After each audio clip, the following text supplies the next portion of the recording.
Could it be? But me, your man, Louie Tee, welcome to another installment of the 2017 season predictions for each division in the National Football League. We've already knocked down 4 of the 8 divisions in the league last week. We're going to finish out the rest of the league this week. 2 more divisions today, 2 more divisions tomorrow as we continue on our 2-a-day journeys leading up to the start of the 2017 NFL regular season. Of course, I'm your set man, Louie Tee. Thank you for joining me on the program tonight. We're talking NFC East football first. Later on tonight at 9:30 for the second stream of the 2-a-days, we'll be talking AFC West divisional football. And of course, this is my favorite division in all the football. And this is my family business, so I can get all up in it. I can be extremely nosy if I like.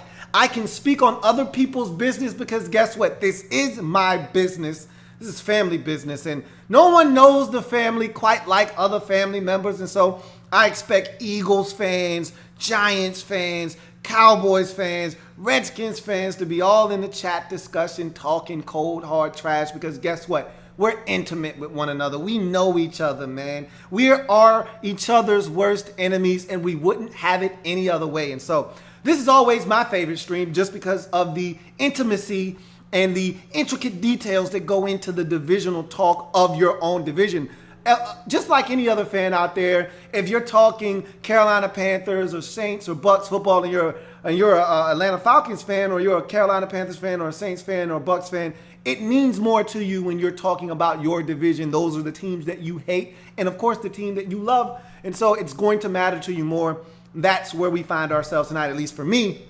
And so first and foremost, I want to thank every single one of you joining me, Redskins fan, non-Redskins fan, NFC East fan, non-NFC East fan. If you're here, no matter what team you're a fan of, you're a football fan at heart, and we welcome all family football friends here on the Louie Tee Network. So with that being said, let's get some house orders in, or house affairs in order.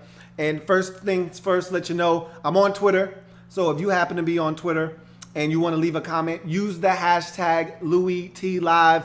A lot of times I will be skimming through the comments. And just if you don't want your comment to be missed and it's something that you really need to get off your chest, you really want to be seen, the easiest way to skip to the front of the line, it's like having a pass, an easy pass or something of that sort at an amusement park. You know how you've been standing in that same damn line for an hour and 15 minutes and you see those 3 people cut the front of the line and get on the ride before you and you're like, God damn it, I've been standing in this line for an hour and 15 minutes. Why the hell are they getting on in front of me?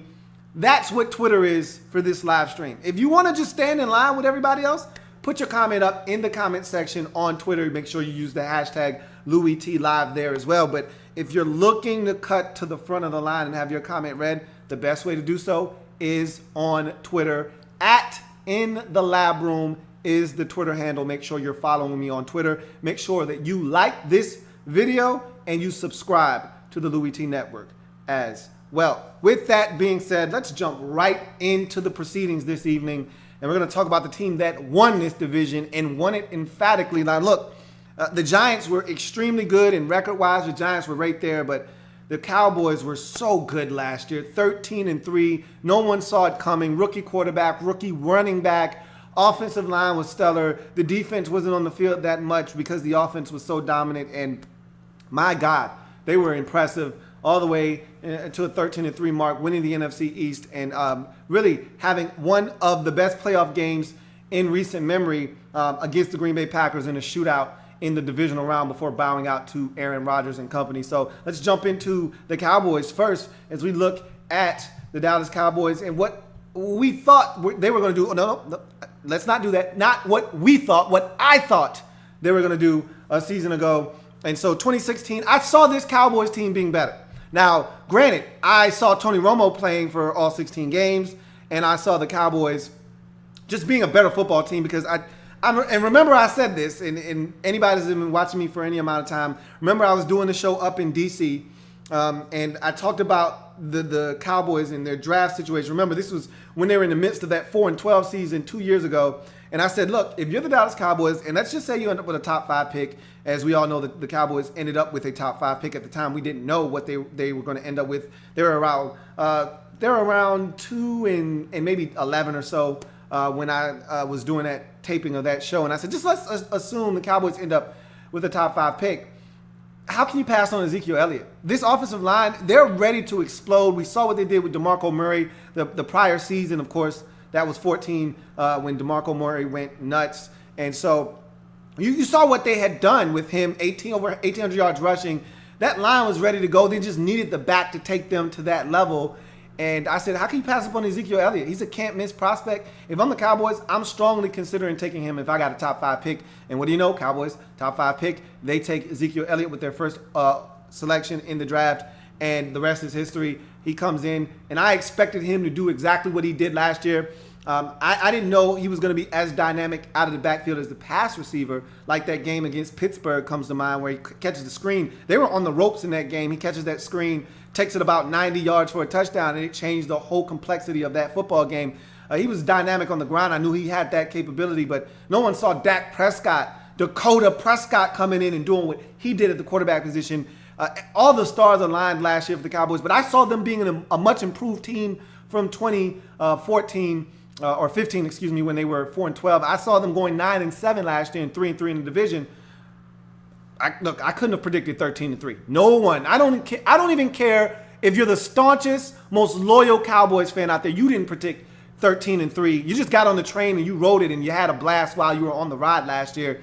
And but they did go 3-3. I was correct about that. They did go 3-3 in the division. It didn't go the way that I thought. Obviously, the last game of the season versus the Eagles, you could throw that one out because the Cowboys didn't need it. They had already clinched the division.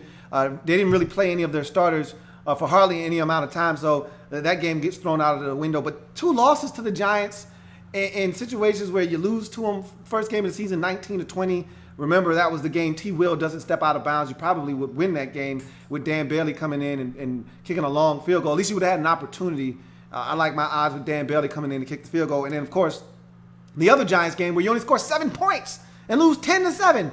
Giants had your number last year, and so those were the 3 losses in the division. They were able to sweep the Redskins and probably would have swept the Eagles had they needed that final game of the season. But nonetheless, 13-3, what a remarkable record. And what people have failed to realize with this Cowboys team, last 2 out of 3 years, 12 wins, 13 wins. You're talking about a team, 2 out of the last 3 seasons, 12 and 13 wins in respective seasons. The only bad season, remember, that was a season you got no Romo for much of that season, and you had really no running game or no elite back. Darren McFadden still creeped over a G, but it wasn't the same effect as having a dynamic back in the backfield like in Ezekiel Elliott. So let's talk about off-season acquisitions. This is a roster that really has a lot of turnover, and there's a lot of change, a lot of young players, a lot of guys coming in, especially on the defensive side of the football. So that's going to be something to keep an eye on. But the offensive line, for the most part, still intact. You still got the young nucleus of that line in Tyron Smith and Zach Martin and company. But you do lose a couple of guys. We'll talk about that in a second. But Jonathan Cooper comes over as a guy that seems like he's been on 87 rosters in such a short time. Remember, this was a former first-round pick out of North Carolina. Didn't work out in Arizona. Didn't work out with the Patriots. He's now in Dallas. Nolan Carroll comes over from the Philadelphia Eagles. Gives you a little bit of a veteran presence in a very, very, very young secondary, which we'll talk about in a second. Byron Bell also comes over, gives you some more depth along that offensive line, a guy that can compete for a tackle spot. And also Demontre Moore is a guy that I think is going to be a big standout on that defensive line, especially with all of the suspensions. He himself is suspended, if I'm not mistaken, for the first couple games of the season. But he's a guy that's going to come in and compete up front. That Cowboys defensive line, always unsung, unheralded, but they always find a way to get it done. And a guy like Demontre Moore, I think, may have an impact for the Cowboys in 2017. You look at their key losses, start with Tony Romo at the quarterback position. Although he didn't really play last season because of the emergence of Dak Prescott and, of course, the injury that he sustained in the preseason versus the Seattle Seahawks last year, it still was a comforting feeling to be a Cowboys fan knowing that if something would have happened with Dak Prescott, Good old number 9 could come in and you wouldn't miss a beat. I'm telling you right now, if something happens to Dak Prescott, you're screwed in Dallas because Kellen Moore stinks. He's garbage. And that's what hurt my heart last year because I was looking forward to the Kellen Moore show last year when goddamn Tony Romo went down and then he breaks his damn ankle and I'm like, you garbage bastard. All you had was one job. Stay healthy and F up the Cowboys season. He didn't stay healthy, and here comes Dak Prescott. Rest is history. So no Tony Romo, which means your backup situation less than ideal right now in Dallas. Offensive lineman Doug Free. Doug Free was a guy that we looked at as possibly the weakest link along that offensive line that was as good as it gets in the National Football League. And so he had gotten up there in age, felt like it was time to go, and so that's going to be a little bit of a blow for the Cowboys. We'll see who replaces him at tackle. They've got a number of guys that they've been trying, but I think they've figured out who's going to man up that right tackle position. Offensive guard Ronald Leary also departs this Cowboys football team, and that was another key fixture. He was a guy that was in and out of line. Remember, he was going to be replaced. He was the one guy that I think the Cowboys felt was replaceable on that line. They were going to replace him with the LSU product. Then he gets injured, and so they put Ronald Leary back in, and he was outstanding for them. He moves on to Denver in free agency. The defensive secondary for the Cowboys is going to look a lot different. We talked about this young defense, and where it's most young is in the secondary. Both veteran corners, both starters. Brandon Carr, who I know Cowboys fans really didn't love what Brandon Carr brought to the table. Don't think he ever lived up to the contract that he signed coming over from Kansas City. However, he never missed a game, which is something that you can't say for the guy opposite of him who's also gone from this roster now, and Mo Claiborne, who could just never stay healthy in Dallas. He's gone now. He's a New York Jet. So both starting corners from a season ago, gone. I think the Cowboys looked at Orlando Scandrick as a starter anyway, and he's another guy that hasn't been able to stay healthy throughout the course of his career. J.J. Wilcox and Barry Church both gone in the offseason, and so that's another little bit of a change. And so, again, the safety position going to be a little bit different. Byron Jones was a starter last year along with Church. Church was a guy that was banged up last year as well. J.J. Wilcox was a guy that was a very good fill-in when he had to be called upon. So both of these guys move on. Barry Church to Jacksonville, J.J. Wilcox to Tampa. And then Lucky Whitehead, we all know about that situation. It was unfortunate. I didn't like the way the Cowboys handled it. I've already talked about it. The only reason that they did this, they wouldn't do this to Ezekiel Elliott. They wouldn't do this to Dak Prescott. They wouldn't do this to another member of the team that they valued. The issue here is that they looked at Lucky Whitehead as an expendable part of this football team because of the selection of the North Carolina wide receiver that comes in Switzer. They look at Lucky Whitehead as a guy that, we got another one of you. You can be removed off this team. We won't stand for this. Yet it's a very convoluted situation. Just know this: Lucky Whitehead no longer on the roster. He's now a New York Jet. And Terrell McClain no longer on the defensive line. Like I said, it's a defensive line that is always changing. They're always figuring out new guys that can step up and be heroes for them. Terrell McClain was a solid piece along that defensive line. He's now in Washington in the division. So let's move on to the Cowboys' schedule. So let's see what we think they're going to do in 2017. And before we jump into the schedule, I meant to say this at the top of the show. I got so excited because it's the NFC East. But I just want to say my prayers and condolences go out to the families out in Houston with the entire situation with the hurricane and how that's affecting so many lives. The images are just ridiculous. I've seen so much coverage of it, and it just reminds me so much of Katrina and how that situation turned out. So many people lost not only their lives,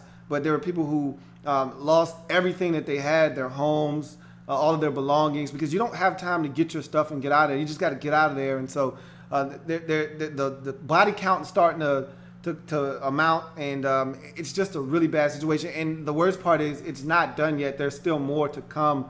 So that's a scary situation. And I love what J.J. Watt is doing. And that's a situation of where someone's celebrity is being put to good use. I love what he's doing and the money that he's raising for the efforts that it's going to take. It's going to take millions upon millions upon millions of dollars, and he's doing his part to raise not only awareness but money. I think they're up over $3 million now, and so I just think it's a phenomenal cause.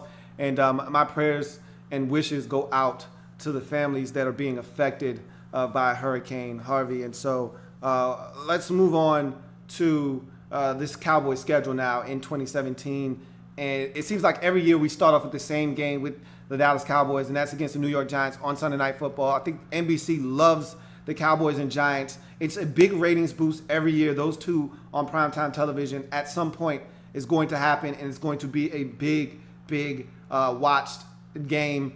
And they know that, and so they just get it right out of the box. Seems like every year Sunday Night Football, Giants, Cowboys seems to be one of those big ticket items for them. And this is no different. First week of the season, Cowboys at home. And it usually seems like that first game for the Cowboys is against the Giants at home. Rarely is that game in New York.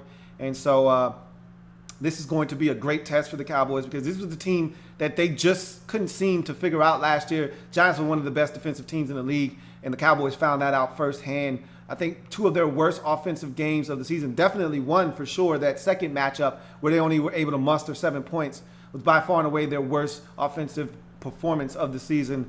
I think that that's going to be an interesting game. I don't see the Cowboys. Now, I will say this. That Ezekiel Elliott suspension, and the NFL is hearing his appeal today. I still believe, and there are a lot of people that believe, that he's not going to get any games reduced, and he's going to have to serve the 6 games.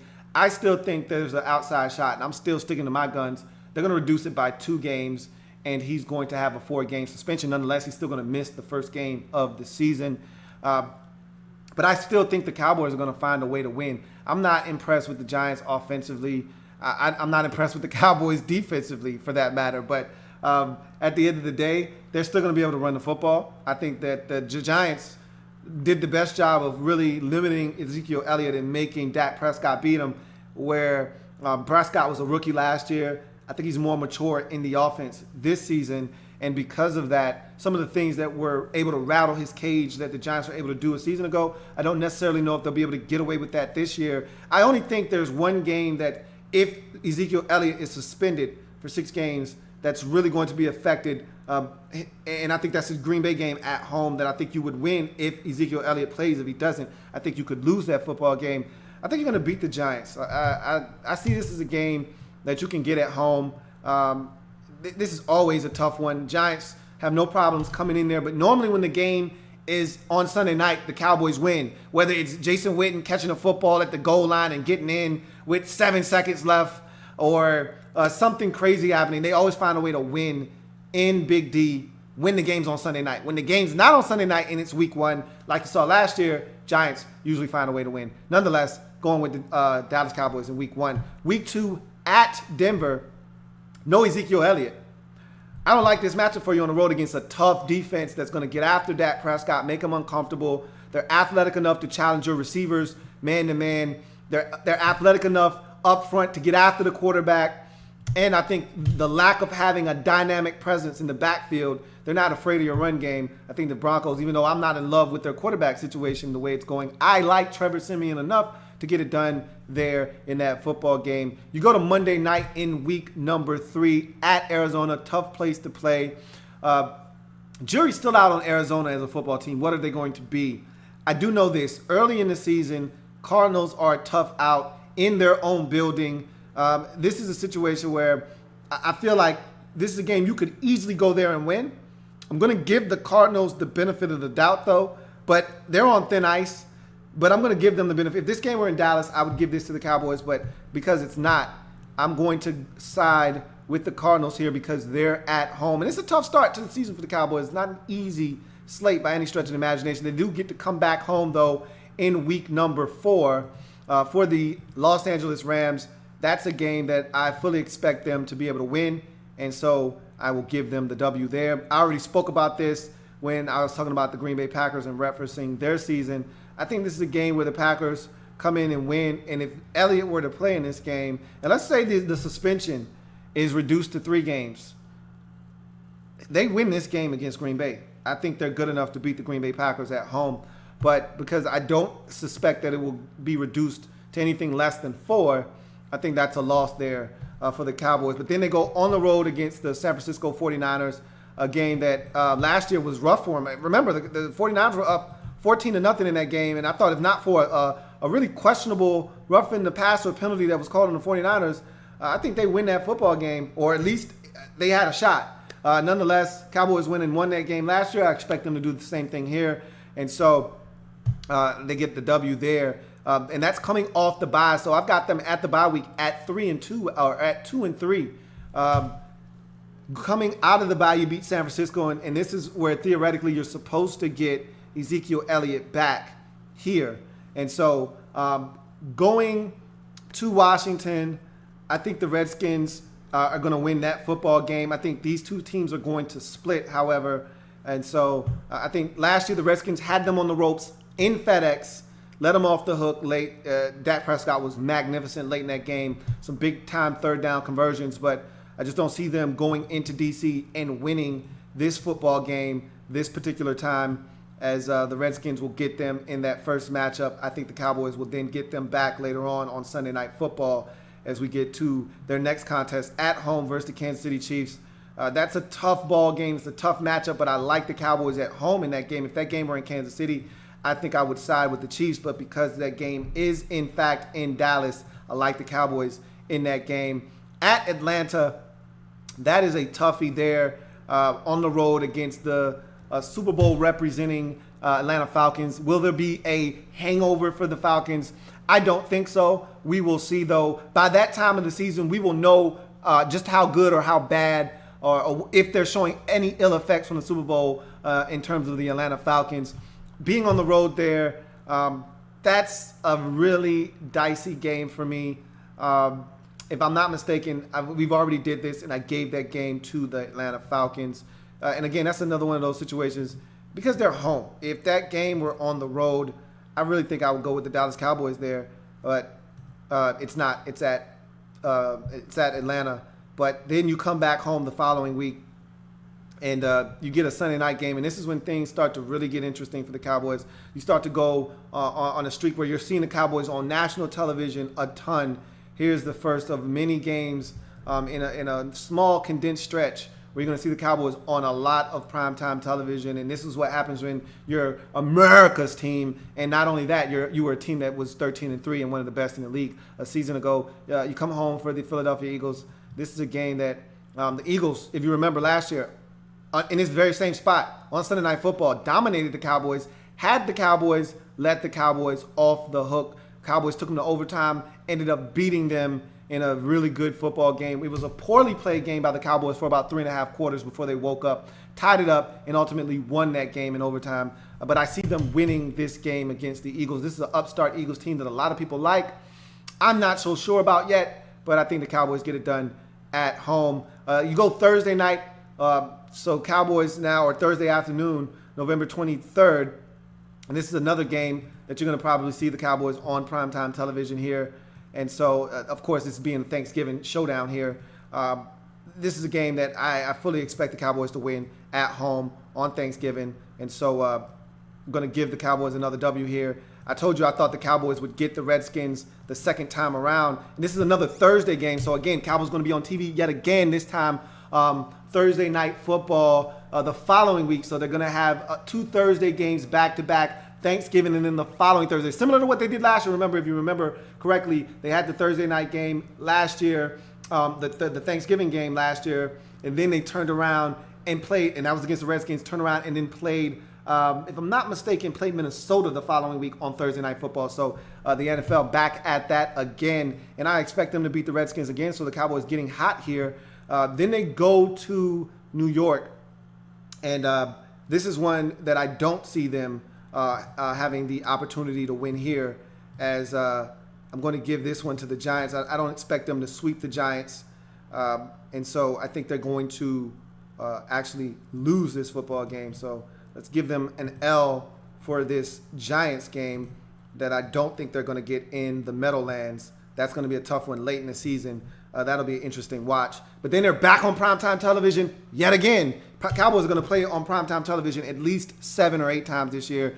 First game of the season, Monday night there, that's 2. Another Sunday night, that's 3. Thursday night, 4. Another Thursday night, 5. Here comes another primetime game, this time on the road at Oakland. And that's a Raiders defense that I have zero confidence in. I think that's a game that you can absolutely win. And because of that, I'm going to give you a win on the road versus the Raiders on Sunday night in a hostile environment, but one that I think the Cowboys can handle late in the season. Then you come back home for what's always a good showdown when these two teams meet. Seattle Seahawks coming to Big D, trying to steal one from the Cowboys late in the season. I like the Cowboys in this matchup, and I think they're going to be able to find a way to get this one done. It'll be a different story.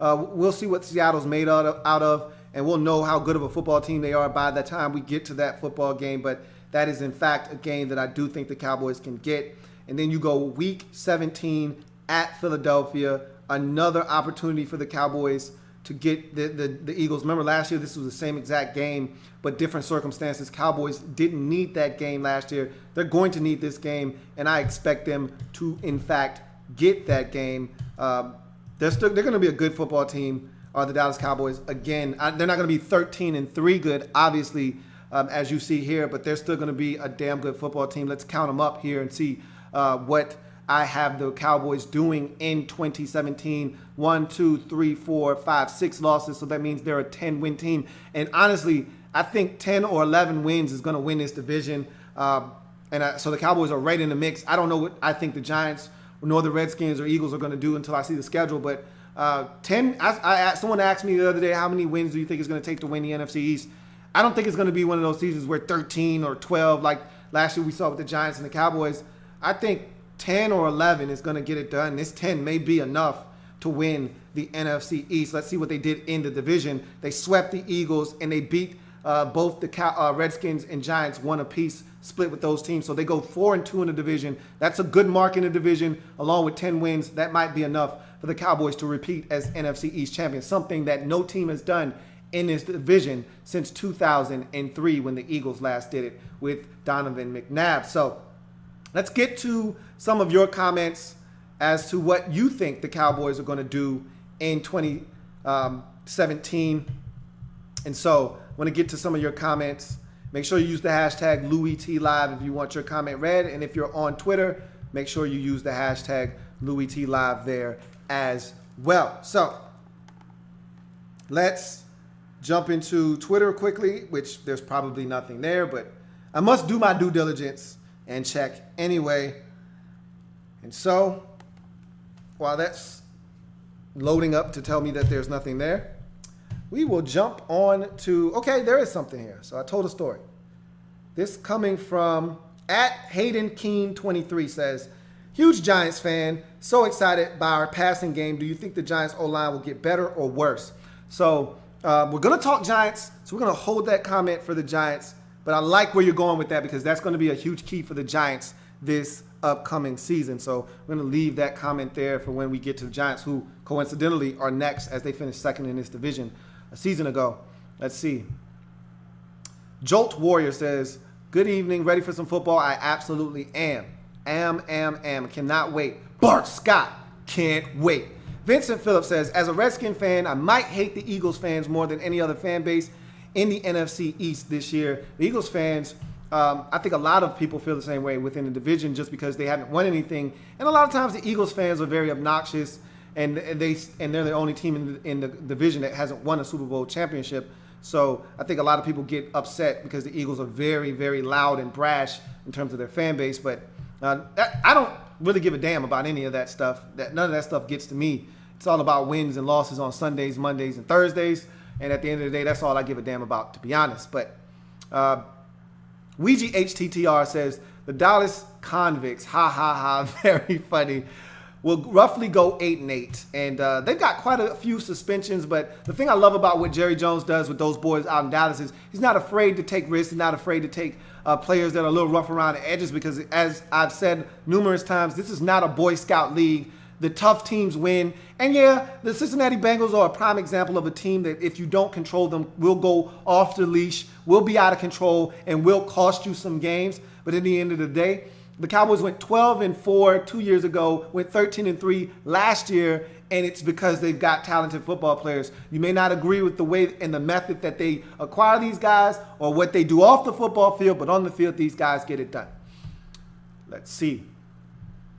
Cloud says, they got lucky the first game with us.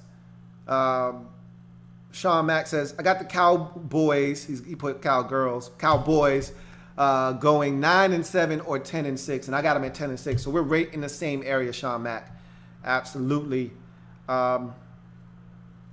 WeGHTTR says, everyone is predicting either the Giants or the Cowboys to win the division, so I'm not sure either will. This division is hard to call as the NFC South. And that's generally how it is. The team that you expect to do well generally doesn't. Last year, everybody was touting the Redskins as a team to look out for coming off of their divisional crown and Kirk Cousins playing as well as he did. And so the Redskins were one of those teams, along with the Giants, looking to do well. And a lot of people, including myself, thought the Giants were going to take some time to mesh and gel defensively. Remember, they went out and got all those players, and we thought it was going to take them a little while. And to an extent, it did take the Giants a little while to gel. But once they got it, they went on a mean win streak, and they did some things defensively that just no other team in the league was really able to do, and that includes teams the likes of the Denver Broncos. They were stopping teams from scoring points last year, and they took some of the best offenses in the league and reduced them to next to nothing, including the Cowboys. We watched them dismantle the Saints early in the season and hold them to like 13 or 16 points. They did that with some of the best offenses around football, and that's what the Giants did last year. So anything can happen in this division, much like you said with the NFC South. It's anybody's guess as to who's going to win it. Let's see. Sean Mack says, as you know, I'm on the disaster action team, so as soon as I'm medically cleared by my doctor, I will hopefully be deployed to Texas. Hey, man, my prayers will be with you as well if you are deployed there, man. I'm glad there are people like you in the world that can help in situations like this, because it's just a tragedy right now going down in Texas, and I hope things get better, a lot sooner, but I think there's still a little bit more of the worst to come before things get better down in Texas. Disco Jump Rope says, I got the Cowboys going 6-10. I can't see them unless something happens at the quarterback position. And again, this is year 2 of Dak. The question that I have, and one of my storylines for this football team, isn't the defense and how young it is, which is obviously a storyline, but one of my biggest storylines is the second year of Dak Prescott. We've seen guys come take the league by storm in year 1 and not be so hot in year 2, i.e. Robert Griffin III. This isn't that. I can tell you that. He's much better than Robert Griffin III. However, teams have film on him now. There are adjustments to be made to what they see from him and what they've seen from him on tape. Question is, how does he adjust to what teams are going to do to him this year and try to take away from him? I'll be interested to see if he can follow up what he did last year with another encore performance. If he can, there's no way they're winning just 6 games. If he can't, if he gets injured or if he struggles, then maybe 6 games is within question.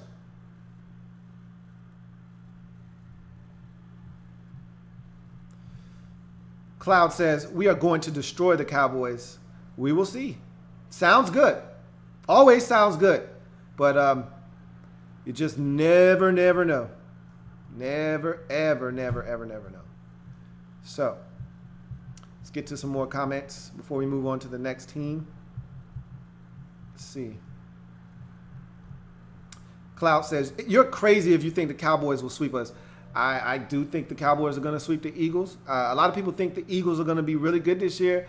I watched them. They generated a ton of turnovers. Not all of them were by the first team defense, but nonetheless, turnovers are something that is taught.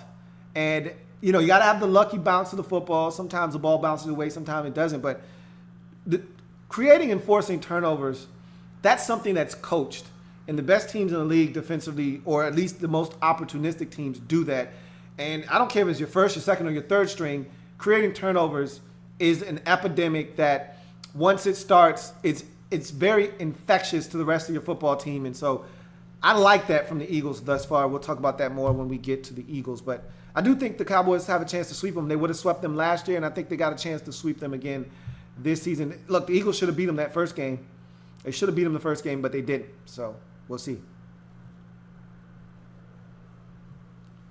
Jolt Warrior says, do you expect the Cowboys secondary to be the weak link on their defense? I do expect that. I like a lot of the young guys that they have. I love Chidobe Awuzie. I think Byron Jones is a young budding star in this league. They have guys that I think can succeed, but they're young. And in this league, young guys usually get beat at the cornerback position. I think the thing that they got to try to do, and Rod Marinelli is one of the best in the league at doing this, is just finding a way to create pressure up front with 4 guys. And that'll allow you to play safe on the back end. And I think Rod Marinelli does a really good job with his front 4. We saw David Irving come out of nowhere and be an unsung hero for the Cowboys late in the season. He does a really good job of doing that. And so I think they're going to be able to take a guy like Dontre Moore and turn him into a really big force for them up front, and a guy that teams are going to have to account for. And so we'll see what happens. That can take some of the pressure off their secondary, but I do, in fact, think all of that turnover at once could be pretty costly for the Dallas Cowboys in 2017. Nathan Clark says, did you factor in Denver's quarterback situation? I don't think they have the horsepower to beat us. Plus, Wade Phillips is gone. Denver's D is going to take a step back. They just got so many dominant football players. I do agree with you that Wade Phillips not being there is going to hurt that defense. And yes, I know about the quarterback situation. I'm a fan of Trevor Siemian. So I think Trevor Siemian can win you football games. We saw the Denver Broncos start off 4-0 last year with Trevor Siemian. It's when he got hurt and he came back and he was not the same quarterback after the injury. So once he got hurt, that's when you started to see the tables turn for the Denver Broncos, and they really were never the same in 2016. So I like Trevor Siemian. So I'm not as down on their quarterback situation as everyone else is, but that Wade Phillips point that you bring up is a valid one, and I hear you. But Von Miller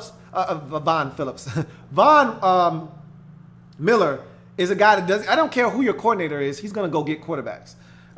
Shane Ray and all the other guys that they have out there, they can get after the quarterback.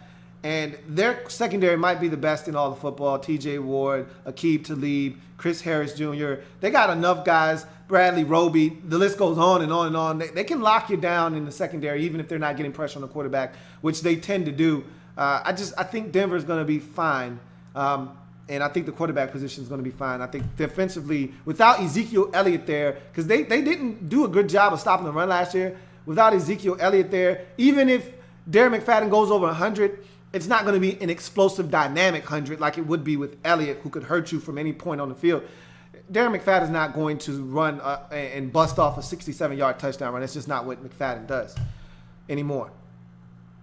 And but that was a good point, though. That game were in Dallas, I think I would have took the Cowboys. And I know I say that a lot, but I think home field matters in football more than any other sport, more than basketball, more than baseball. Home field advantage definitely matters. Wavy Jones III says the Cowboys will regress with all the suspensions and injuries and the youth on the defensive side of the football. Hashtag death by 1,000 and paper cuts. And I have them regressing to 10-6. So regress, I need you to elaborate on that regress. Regress to what exactly? 6-10, 7-9, 8-8, 10-6? Because it's hard to improve upon 13-3. I mean, you got to go 14-2, 15-1, dare I say 16-0 to improve upon 13-3. It's easy to regress from 13-3. It's hard to improve upon that. So it's a really broad statement. AD says, just tell them Kirk going to have an MVP year. I hope you're right. Cruising 26 says, I think the Cowboys have the worst front 4 in the NFC. I won't go that far as to say that, but it's not the flashiest. It never has been under Rod Marinelli, but he always gets those boys to play. Cloud says, I know we should have won the first game against the Cowboys. I was pissed, but I think we'll split with them this year. We'll see. You should have won that first game. Definitely should have won that first game. Sean Bernard Jr. says, do you think the Cowboys can beat the New England Patriots? Hashtag Pats Nation. No. I don't think the Cowboys can beat them. But they don't play them, so that would have to be a Super Bowl matchup. Vincent Phillips says, was thinking about me when he mixed up Von Miller with Von Phillips. Yeah, I put the two names together. And he was talking about Wade Phillips, and so, yeah, kind of got me a little flustered there. But in any event, AD says, everyone will sweep the Eagles in our division. Now, that I do not think is a fact. The Giants annually struggle with the Eagles. And I'm not sure that the Redskins are going to sweep the Eagles this year, even though I'd like to think that they could do it again. I don't think every team in the division is going to have the liberty of doing that this year. At some point, the Eagles are going to beat the Redskins, you would think. So, with that being said, let's get back to the division, and we go to the team that finished second in this division, the New York Football Giants, the G-Men. And this is a team that last year I predicted at 7-9, 3-3 in the division. I thought that it would take them some time to gel and mesh in the division, in that defensive scheme with Spags coming back over and, a new head coach. I just thought they were going to be out of sorts. Eli was going to have to figure out a way to kind of adjust. And even though that was your same offensive coordinator in McAdoo, I just felt like it's going to be a little bit of an adjustment on that side of football. Defensively, all these new parts, they're going to have to, kind of figure some things out, learn to trust each other. So I thought that would be an issue, and it just wasn't. I mean, they hit the ground running defensively. Offensively, Eli Manning was in sync with Ben McAdoo, and that short passing game proved to be their friend because the offensive line wasn't trustworthy. They just got out of Eli's hands quickly, and the running game showed up at times, but the running game was porous, but they were able to throw it effectively, and so they exceeded my expectations by going 11-5. So I was way off on the Giants. Much like the Cowboys, I was way off. I had the right direction, though, for the Cowboys. I was totally off on the Giants as they finished second in this division at 11-5 and went 4-2 in the division, so they were one better than I thought they would be in the division. I thought they were going to split with everyone in the division. They swept the Cowboys, which I didn't see happening, but they did it. And so they did it with defense. And this year you would like to think the offense would be much better, much improved, but we're going to see. All right. Off-season acquisitions, of course, Brandon Marshall comes over from the Jets, and automatically you think to yourself, that's going to be a huge upgrade, especially in the red zone, getting a big target like that. That's a guy that's going to come in and help. I know Sterling Shepard went down earlier in camp, and so he's a guy that they're going to miss early on in the season, but he should be back. But once they get healthy with Marshall, Odell Beckham, shame on you if you step toot the old dirty Beckham, ODB, and you get the young fella Shepard back. All of a sudden now that's one of the most formidable trios in all of the National Football League. So that's a big acquisition there. DJ Fluker along the offensive line. Geno Smith is a guy that you have come in, and look, I don't know how I feel about the Giants. I never feel good about the Giants' backup situation, but year in, year out, it never matters because Eli never gets hurt. You re-signed Jason Pierre-Paul, which was huge. You had to do it. That was something that needed to be done, and it got done this offseason. John Jerry is also going to be back. He's a guy that routinely starts for this Giants football team. And Keenan Robinson came over in free agency a year ago from the Redskins. Remains on the roster again as they re-sign him in the offseason as well. Key losses for this football team. Victor Cruz. No more Victor Cruz. So no more Victor Cruz. He's off to Chicago. Finally came back. Finally was healthy last year. But signing Brandon Marshall, to me, nullifies his loss. If you get Shepard back, you're going to be probably better than you were last year at receiver with the addition of Brandon Marshall coming on to this football team. Rashard Jennings was part of a very lackluster running back group last year, and so they finally parted ways with him. Jonathan Hankins, I just think they decided to go in a different direction there. They ended up drafting the young guy Dalvin Tomlinson out of Alabama, so I think they wanted to go in a different direction all along. He didn't actually sign until after the draft, so I just don't think they wanted to pay him the type of money that he commanded from the Indianapolis Colts in free agency. And finally, place kicker Robbie Gould. Look, we never talk about the field goal kicking position until it's a problem. It was a problem for the Giants at times. Of course, we know the whole Josh Brown saga and how that situation unfolded. And so Robbie Gould came in, and he was actually a good, solid kicker for you. Hopefully you're able to find a guy that can put it through the uprights, because nothing worse than losing a game late because you can't put it through the uprights. Field goal kicking is paramount in this league. Anytime you got an opportunity to get points on the scoreboard, you must do so. And so we'll see what they do at the kicking position. So that's the Giants in a nutshell. And please feel free, if I leave someone off the list, I've been prone to doing that in the past, that you think is a key acquisition, by all means, throw it at me. I am not perfect by any stretch of the imagination, but let's get to the Giants' upcoming schedule for 2017. And We already know all the divisional games versus the Cowboys. We've already went over those games. So obviously week 1, I do not expect them to win that game. So we will give them an L for the first game of the season. However, they are back home in week 2 versus the Detroit Lions, a game that I expect the Giants defensively to dominate and win at home. And so they get to 1-1 on the season as they travel to Philadelphia, a place that has been a house of horrors for the Giants over the years. The one team in the division that the Giants struggle with the most is this Philadelphia Eagles football team. And on the road, early in the season, the Eagles have an opportunity to stake their claim as one of the better teams in the division. If you're going to do so, you got to take care of business at home within the division. Here's an opportunity to do that early in the season with the Giants team that I think a lot of people think is going to be really good. Eagles came out the gates like gangbusters last year. They may do the same this year. We'll see. But they've got an opportunity to beat the Giants, and I think they will in week number 3. At Tampa, I can't remember what I gave the Buccaneers for this game. That's a very winnable game for the Giants. I don't know if I said Tampa was going to win that game or not. My memory is horrible when it comes to these types of things. That's why I usually write it down. In any event, I like the Giants on the road here against a young Tampa Bay Buccaneers football team. I think they can go on the road, really stifle a Buccaneers offense that has some weaponry. Don't get it twisted. But I think they can force Jameis Winston into a mistake or two, come away with a W there. I like the Giants on the road in that ball game. They come back home for the Chargers, and I like the Chargers a lot. I just don't like them in this spot on the road.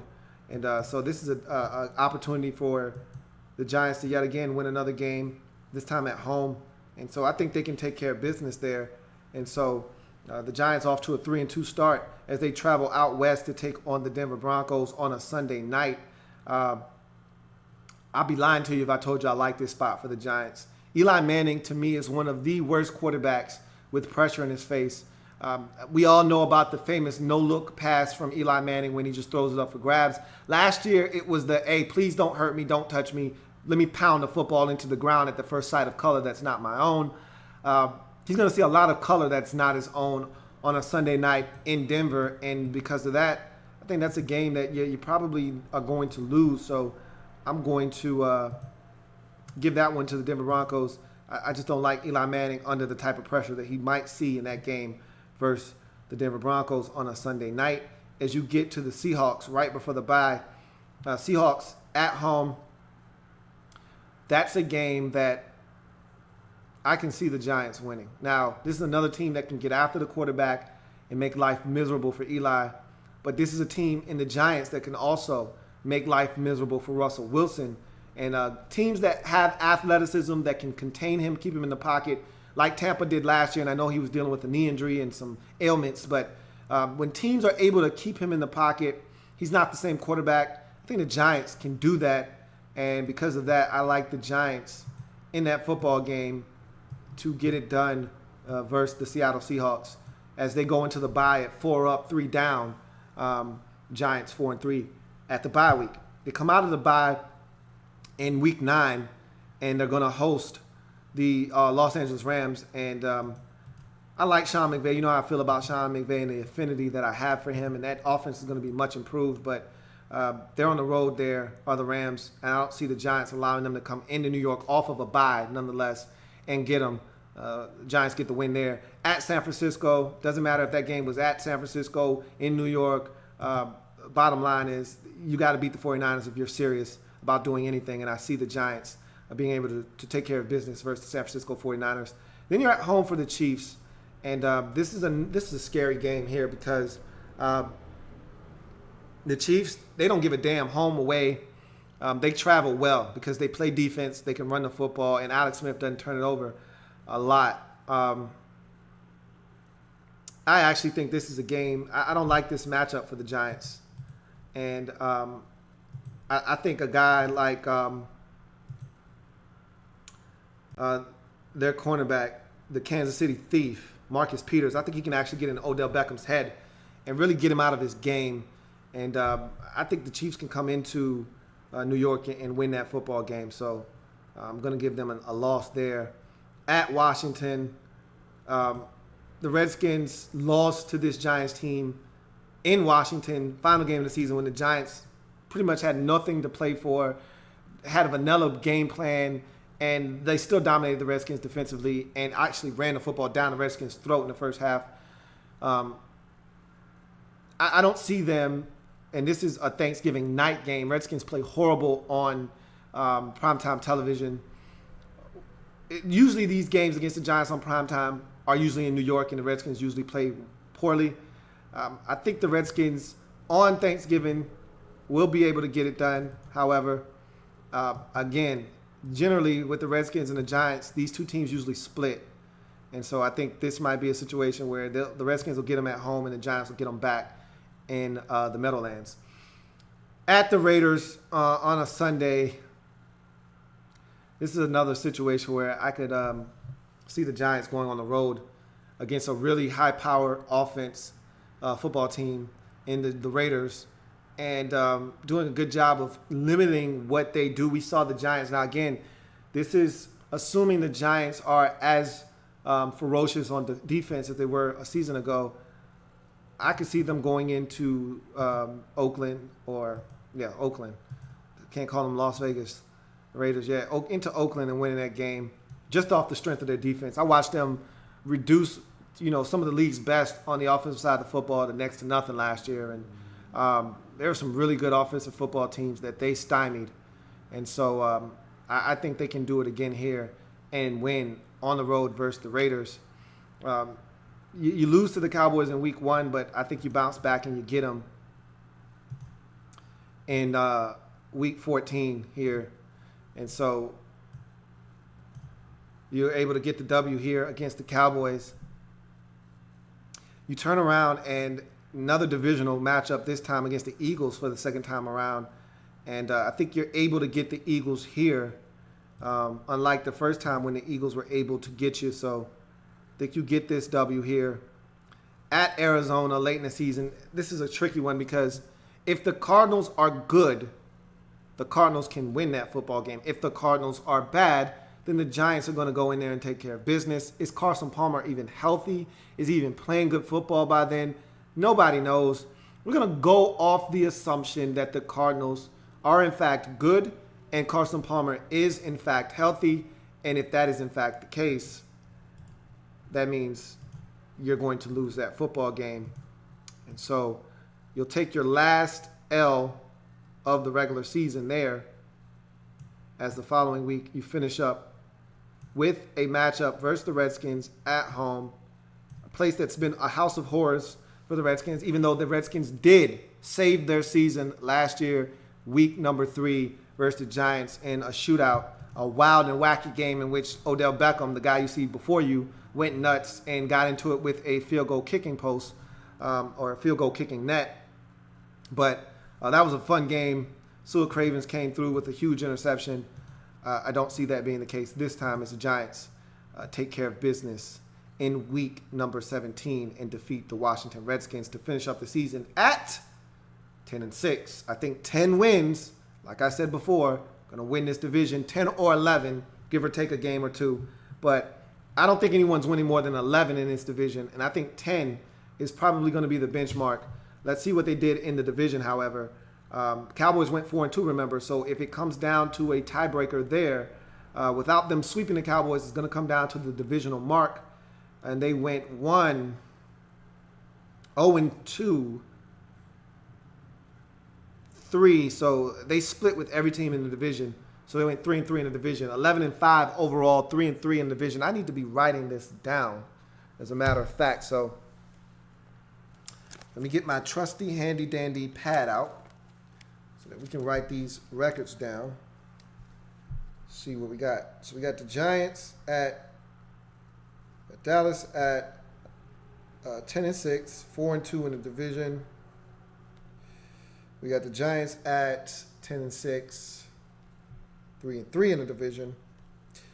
And so it'll be interesting to see how it shakes out. But I think they're going to be a good football team. I really do. So let's get to your comments now. And we're going to go back to Twitter because I had a comment there on Twitter. And It was a Giants-related comment, and I said I would come back to that comment. So I'm going to go back to that comment now. I'm going to get to a good stopping point here. Let's see, we were right here. So let's start with this comment on Twitter from @HaydenKeen23. He says, huge Giants fan. So excited by our offense, or our passing game in particular. Do you think the Giants O-line will get better or worse? So from what I've seen, they look to be an improved group. Now, here's the caveat. It's preseason, a lot of vanilla looks. Generally, you can tell when a team is struggling on the offensive line, though, preseason or not. Normally, if you're not a good offensive line, you're going to get your ass whooped, whether it's vanilla, teams are blitzing, or whatever. Seems like they're playing better. It looks like Eric Flowers, seems like the light bulb is slightly starting to turn on for him. And I think that's the key there. If you can get the left tackle position squared away, and all the other pieces will kind of start to fall into place for you, I think they can be better. And the thing I love about what they already have in place in New York is that even if the offensive line isn't great, they've got it to where they can get the ball out of Eli's hands quickly. And that was the philosophy last year. When all else fails and we can't protect up front, we'll just nickel and dime teams to death with Eli getting the football out of his hands in 0.5 seconds. So I think the O-line is going to get better this year, actually. And I think it's going to benefit them on the ground, which is something that they haven't really been able to rely on. But now you add another back into that backfield. The Clemson product comes in, and Wayne Gallman. I told you I liked the UCLA product that you drafted last season. That's a guy that I think needs to touch it a little bit more. And I think you got a nice little 1-2 punch with those two guys. Shane Vereen should be coming back. He's another guy that's versatile weapon out of the backfield. So I think there's enough stuff in that backfield to render that a better and bigger part of that Giants offense, along with the passing game, like you said, that has the potential to really be dynamic if guys are able to stay healthy. @Trammell1999 says, I got the Cowboys going 8-8 as of now, but if Zeke's suspension is lowered, then I can see them going 9-7 or 10-6. And I feel the same way. If Zeke's suspension is lowered, I got them going 11-5 because I think they beat the Packers in week number 5. If it's not, they lose that game versus the Packers, in my mind. @NathanGroover1 says, this is my prediction for the NFC East. He's got the Eagles winning the division at 10-6. He's got so he's drinking that Eagles juice. He's got the Giants at 9-7, the Redskins at 8-8, and the Cowboys at 6-10. I can't see the Cowboys losing 10 games. I can't, but we'll see. @HaydenKeen23 says, what type of impact do you see Brandon Marshall will have for the Giants? I think that's an interesting question, and here's why I like Brandon Marshall's addition to this team, because the way I see it is the Giants have a lot of smaller targets. Obviously, you add in Evan Ingram to what's already a very talented group of pass catchers with Marshall, ODB, and Sterling Shepard. You throw in Shane Vereen out of the backfield. I still think that the guy you got from Dallas a couple of years ago, the return man, is a guy that can catch it too and do some things there. You add in a guy with Marshall's ability to use his body to box out receivers and that size at 6'3", 6'4", and all of a sudden that's a problem in the red zone. It's something that I think the Giants lack in terms of size. Odell Beckham is a great receiver, a guy that can get open and win, but he doesn't have the size. He can go up and get the football, but just being able to go up and elevate isn't the same as being 6'3" and being able to elevate. Like a A.J. Green, like a Julio Jones, and those guys that are huge targets in the red zone. Brandon Marshall brings that to you where you don't have to. Des Bryant doesn't win in the red zone off of his ability to win at the stem of a route. Des Bryant is winning because of a back shoulder fade where he's boxing out a defender and the quarterback's just throwing it where the receiver can get it and the defender can't. That's what Brandon Marshall is going to offer you, where there's not a set play necessarily. It's just, hey, run 5 steps, pivot to the outside. I'm going to put it on your outside shoulder and you're going to win. Whereas with smaller guys, that play doesn't work as well. So I think Brandon Marshall's going to bring you reliability on third downs to move the sticks, keep possessions going, and he's going to offer you a big weapon in the red zone where you might have to settle for field goals in the pass. You might be able to get in the end zone with Brandon Marshall out there as a big target. At Trammell 1999 says, I got the Giants going 10-6. I don't trust Eli enough but I do trust that D too much. So he said, I don't trust Eli enough for more, but I trust that defense too much for any less. So he doesn't see them being any more than 10-6 because of Eli, but he can't see them being any worse because his defense is just that good, and he's got them going 10-6. So keep the Twitter comments coming. You see how you get to jump to the front of the line if you're on Twitter. Let's get to some of your comments here on the stream. Wavy Jones III says, I got the G-men going 9-7, second in the division, 2-4 to start out the year, get swept, or he's got, I think he's talking about the Cowboys going 9-7 and second in the division, 2-4 to start out the year, get swept by the Giants again, agree with everything else on your schedule. So he thinks they're going to get swept by the Giants for the second consecutive year. I don't know if I agree with that, but it's possible. The Giants just seem to really play them tough. Andrew Kim says, do you think the G-men will split carries with Perkins and the other running backs, or will Perkins be the number one back till someone overtakes him like Wayne Gallman, who I liked out of Clemson? I think they're going to split. I think initially, if they feel like Gallman's got a good grasp of the offense, you may see him. Remember, Perkins was a guy that they didn't trust last year until they got to about the midpoint of the season, and that's when he really started to see touches, when he had that breakout game, remember, against Minnesota. I think if Gallman has a good grasp of the offense and they trust him, remember, the Giants do a lot of work out of the shotgun. Eli's comfortable out of the shotgun. A lot of their handoffs are out of the shotgun. So Wayne Gallman is familiar with that. Remember, a lot of his handoffs came from the pistol and the spread at Clemson. So he's going to be comfortable in that setting. It's all about his ability to pick up some things, blitzes, if he's on the field in passing situations, how he's reading the field. Is he making proper cuts? Is he pressing holes correctly? Do they like what he's doing? If they do, I think they're going to split carries early. If they don't trust him yet, I think you're going to see a lot more of Paul Perkins. And then as the season goes along, they'll gradually work in Wayne Gallman and some of the other backs on their roster. Cloud says the Giants could be good if Eli doesn't throw picks, which we all know will happen. That O-line will be big, especially with the schedule they have. Absolutely. The AFC West, to me, is one of the best pass rushing divisions in all of football. And if you don't have proper O-line protection and play, you're going to get exposed against Joey Bosa and the Chargers and Melvin Ingram and company, against Justin Houston and company in Kansas City. They've also got Tamba Hali. They've also got the kid out of Auburn who came on last year and got them 10 sacks. In Oakland, of course, Khalil Mack and company. You don't want any parts of those guys if you can't protect. And then Denver with Von Miller. They've got, to me, the best collection of pass rushers in the entire league. And so if you can't protect up front, and that's why it's going to be vital that they protect Eli, you could struggle against that type of schedule. Ouija HTTR says the Eagles are in the division with the most Super Bowl championships. They haven't contributed one.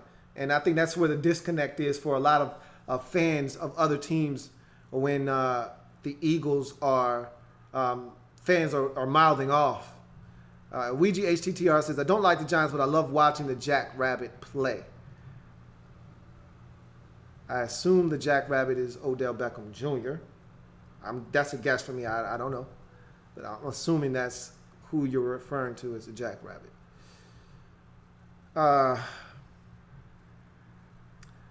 See, Cloud says, we will sweep the Giants. We being the Philadelphia Eagles. We'll see about that. Ryan Frensley says, I put the Giants at 7-9.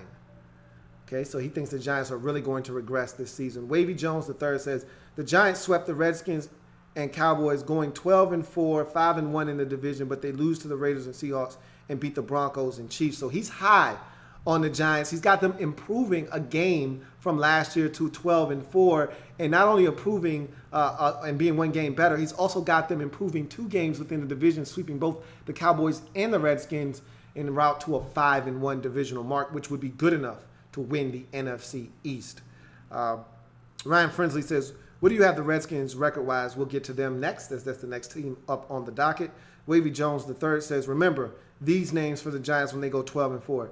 B.J. Goodson, Rhett Ellison, Evan Ingram, Darian Thompson, and Dalvin Tomlinson. So B.J. Goodson is I think that's a receiver. I may be wrong there. Rhett Ellison, that name doesn't ring a bell. I've heard that name before. He may be a tight end. You got to correct me if I'm wrong. I know Evan Ingram is a tight end. Darian Thompson is a safety. And Dalvin Tomlinson is a draft pick from Alabama along the defensive line. So those are definitely names I'll be looking out for in the upcoming season. Sean Bernard Jr. says, do you think the Giants have a good chance at the Super Bowl winning? We'll see that defense. If they're anything like they were last year, that's a Super Bowl caliber defense. Remember, that defense was legit till they got to the playoffs. And remember, after the first series, or at least early in that game, they lose DRC to an injury, and that's when Aaron Rodgers started going off. But before the injury, they were holding the Packers down early in that ball game. So that defense is legit, and that's a Super Bowl caliber defense. It's the rest of the stuff that you got to worry about with the Giants. Their inability to score a ton of points was their downfall last year. So, and he said the Jackrabbit is Janoris Jenkins. Oh, okay. Thank you for that correction. I gotcha. Wavy Jones III says B.J. Goodson is a middle linebacker. Ellison is a tight end. I thought Ellison was a tight end. B.J. Goodson is a linebacker. Okay, so you know the Giants have struggled at the linebacker position, so I'll be interested to see how he does there. That's not the same B.J. Goodson from Clemson, is it? I might be having my guys mixed up. In any event, I didn't know who the Jackrabbit was. I didn't know his nickname. I didn't know they called him the Jackrabbit. I don't even know why they called him the Jackrabbit. Is he quick? Is that why they call him the Jackrabbit? I'm assuming he's quick. Jolt Warrior says, how do you feel about the Skins' chances against the Giants and Cowboys compared to last season? Do you think they are competitive enough to win within the division or compete within the division? That's a good question, and that's going to lead us straight into our next team that we're going to break down, the Washington Redskins. And let's get to what I thought the Redskins were going to do last season. So remember, Redskins were coming off a divisional crown. Kirk Cousins was starting to come into his own. Scott McCloughan was presiding over this roster, and things were starting to look on the up and up. And 10-6 was what I saw for this football team. I thought they were in a really good spot. I thought they were riding a good wave. There was some momentum coming. The Redskins seemed to be in a really good spot coming off of a playoff season. 4-2 in the division is what I saw the Redskins going out and getting. And they had opportunities to get to 10-6. Let's face it. They should have beat Cincinnati. Missed field goal by Dustin Hopkins. They didn't get that done. They should have beat Detroit. A ton of things happened, but at the end of the day, you got the football. You scored a touchdown late. Gave the football back to Matthew Stafford with less than 50 seconds, and you let him go down the field and give his team a touchdown and win that football game. You had the Cowboys on the ropes, first game of the season, or first time these two teams met in week 2. You can't give up 3rd and 17 and 3rd and 13 on the same drive and give up a touchdown. The interception in the end zone to Barry Church was a backbreaker. But look, I can sit here and recall all the losses. Bottom line is the Redskins didn't get it done. And they finished up 8-7-1 last year. 3-3 in the division, not far off from the division. Didn't see the Redskins getting swept by the Cowboys, and that's where the extra loss came from. But in any event, this is an offseason, as you can see with all the acquisitions. This is a lot of turnover on this roster, and it needed to happen, especially on the defensive side of football. The Redskins did lose some big-time pieces offensively. We'll talk about that. But let's talk about some of these acquisitions as we get to the Redskins in 2017. Obviously, the biggest name on the offensive side of football for the Redskins is Terrell Pryor. And the reason that being the case is because of the losses on that side of football. We'll get to the losses when we talk about key losses. But Terrell Pryor's presence is necessary. It's needed. And he's going to have to step up. Haven't seen much from him in the preseason. So hopefully that's not a sign of things to come. But Terrell Pryor, nonetheless, one of the biggest offseason acquisitions for the Redskins. Stacey McGee and Terrell McClain along a revamped defensive line that is going to be vastly different than a season ago. Redskins moved on from a number of players, including one that I forgot to list on the key losses in Chris Baker. But nonetheless, that defensive line is going to be totally different. It's revamped. And really the defense is going to be different. You're looking at upwards of 7 new starters out of the 11 guys that are starting on defense. 7 of them are going to be either new or playing in a different position at the start of the 2017 season. And McGee and McClain might both end up being starters. One, for sure, is going to start of those two. Zach Brown at the linebacker position, he's going to start inside opposite of Mason Foster. So it's another starter coming in to this roster. DJ Swearinger going to start at safety. So that's another newcomer starting. So you're seeing a lot of guys that are going to have to gel together. And again, much like the Giants last year, can you take a defense that was bad and turn them into a good defense? We'll see. But a lot of guys coming over looking to be starters for this Redskins football team. Wide receiver Brian Quick, who I think is in danger of not making this roster, but is a guy that the Redskins signed in free agency as a veteran receiver. They re-signed Chris Thompson, who is a staple at the running back position for this offense as a third down back. Ty Nsekhe, backup tackle, one of the best backup tackles in all of football. Will Compton, linebacker, back with the team, even though he lost his starting spot. He'll still contribute for this Redskins football team at linebacker. Vernon Davis is back, a guy that showed last year that he can still run and make plays in an NFL offense. And, of course, Kirk Cousins is the biggest re-signee of the offseason. Not the long-term deal most Redskins fans were hoping for, but back with the franchise tag. And we'll see if the Redskins can win some games, make him feel comfortable, and make this a situation that is conducive for both sides to agree to something long-term at season's end. Key losses, obviously, with the Redskins, the offseason got off to an ominous start with the very peculiar situation with Scott McCloughan that ultimately resulted in his firing, which really didn't sit well with a lot of Redskins fans, including myself. But what's done is done. You move on. Wide receivers Pierre Garçon and Deshaun Jackson, I think, are going to be among the biggest key losses. You could also throw in Sean McVay as a key loss. I forgot to put him up here, but that's a guy that, to me, is a huge loss because you don't know what you're getting out of Jay Gruden as a play caller. I think we're going to be just fine with Jay Gruden. I think more so than the Sean McVay loss, I think the Pierre Garçon and Deshaun Jackson losses are going to be bigger issues than the loss of a play caller because I think Jay Gruden got his chops in this league by being a play caller in Cincinnati. So he's not foreign to calling plays in this league. He'll be fine doing that. Where we're going to struggle is Pierre Garçon was a tough guy to cover on third downs. I watched him on Sunday night with the 49ers, and I'm going to miss the guy. I can already see that right now. Deshaun Jackson, to me, the best deep threat in the entire National Football League. You take that guy out of your offense, and that's one less guy that teams have to account for.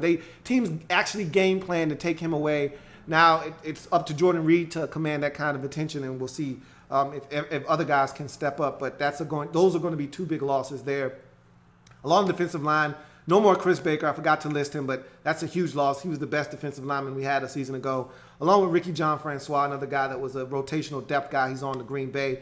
And also outside linebacker Trent Murphy gone for the season with a torn ACL. So that's going to be another loss. And now you can add in to this mix Phil Taylor, who was going to play nose for us and was doing a damn good job. He's done for the season with a torn quad muscle. And so those are going to be some key losses for the Redskins up front in 2017. So with that being said, let's get to the Redskins schedule and see if we can make out what the Redskins will do wins and losses wise. So Cowboys sit at 10-6, 4-2 in the division. Giants sit at 10-6. Excuse me. I think I got it flip-flop. Giants sit at 10-6. And yes, they're 3-3 in the division. So Cowboys right now currently leaders in the clubhouse at 10-6. So you go week 1. Redskins need to get off to a good start. I think it is paramount with the way that this schedule is set up that you get off to a good start because it's not easy after the first couple of weeks Neither is the first week, and I think the Eagles, they're already talking trash. Lane Johnson already came out and said they're going to come up to D.C. and whoop our ass. So that's some bulletin board material, some nice ammo to stick in the gun for the Redskins. And I think the Redskins are going to find a way. They generally find ways to beat the Eagles. It's never pretty, but it's usually gritty, and most importantly, it's usually a W. And I see that being the same case here in week number 1. Week 2, you go out to visit one of your old friends in Sean McVay and company out in Los Angeles. They're trying to figure some things out, and I think it's good that we get them early before they do figure some things out. And I think the Redskins can go up to L.A. and get a win on the road versus Sean McVay and the Fighting Los Angeles Rams. Week 3, you're home on a Sunday night versus the Los Angeles versus the Oakland Raiders. This is a game that I think is going to be a big test for the Redskins because defensively, I think the first 2 weeks you're going to get a little glimpse of what this defense can be. I still think the Eagles have some work to do offensively. I think the Rams, same thing can be said for them. The Raiders are already ready to go out of the packaging offensively. They're one of the best offensive teams in the league. And so we're going to really find out what this defense is about. It was good to see the Redskins get a win on primetime on a Sunday night last year. So that kind of puts me at ease in terms of that whole dynamic and jinx with primetime games for the Redskins. I think this is a winnable game at home for the Redskins. I don't trust the defense yet.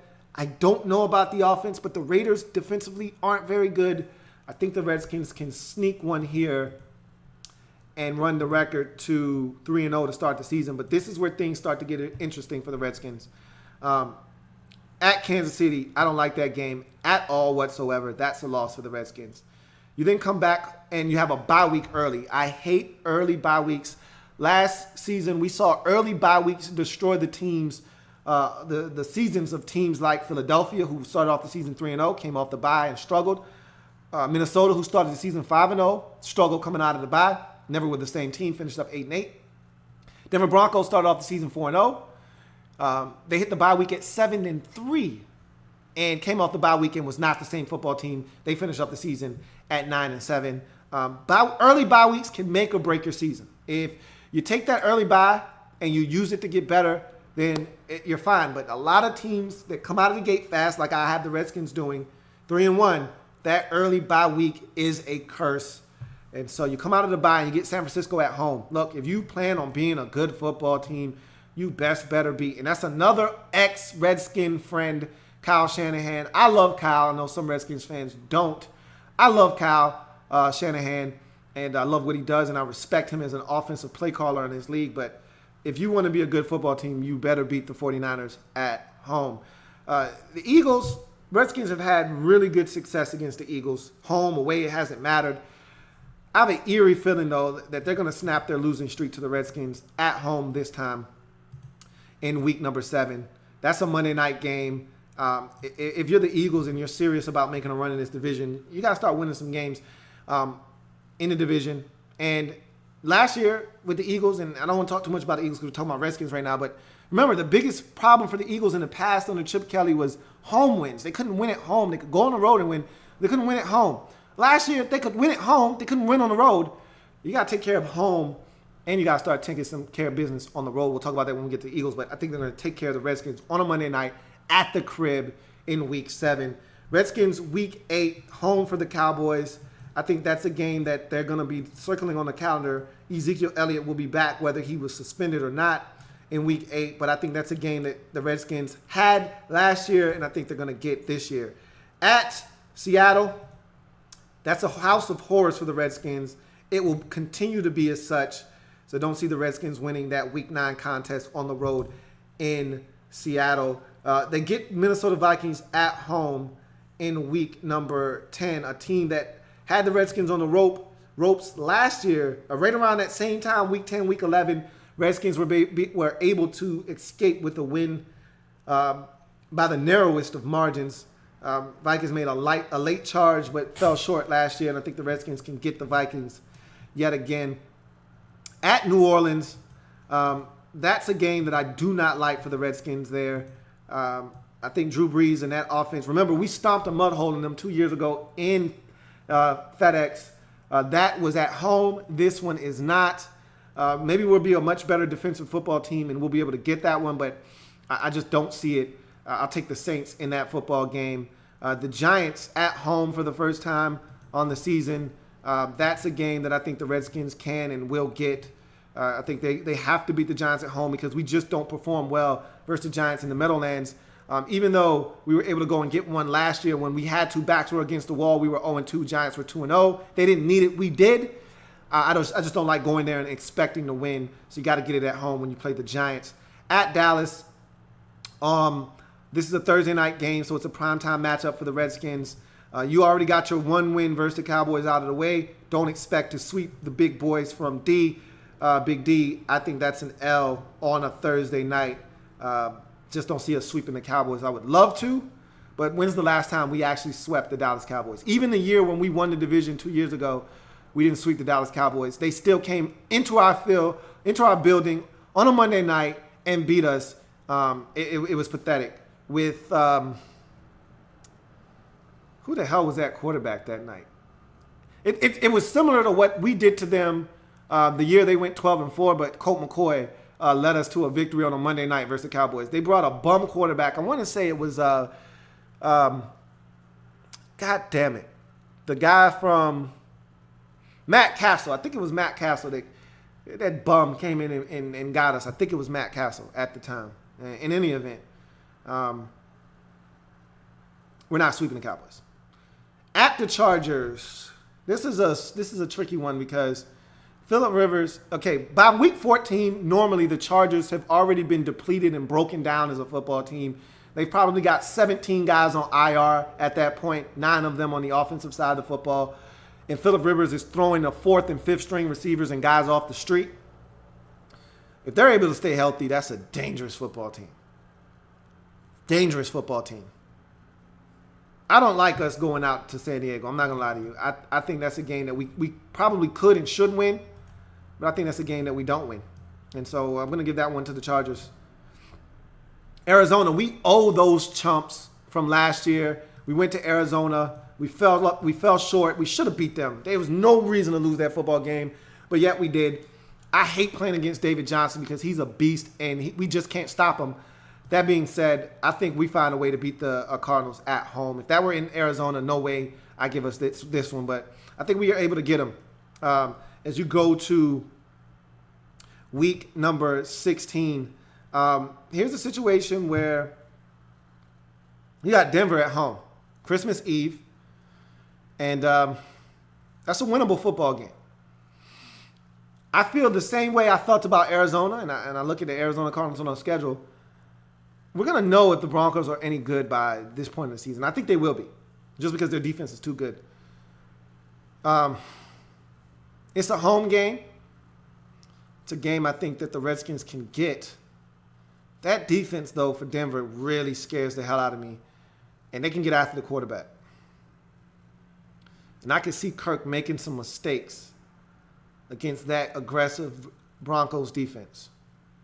But we're at home. If this were in Mile High, I'd give this to the Broncos and I wouldn't think twice. But we're at home, and I think we got a shot. I think we split in the AFC West. So I think we get this one. So I'll give the Redskins this one at the crib. And we're going to finish up with a loss to the Giants to wrap up the season in the Meadowlands, as we're not able to get it done in week number 17. And I think that puts us at 9-7. Let's check out the L's here. 1, 2, 3, 4, 5, 6, 7 losses. So I have the Redskins at 9-7 and 1. And 1, 2-1, 3-1, 3-2, 3-3 in the division. So 9-7 for the Redskins as I go and get my trusty little pad.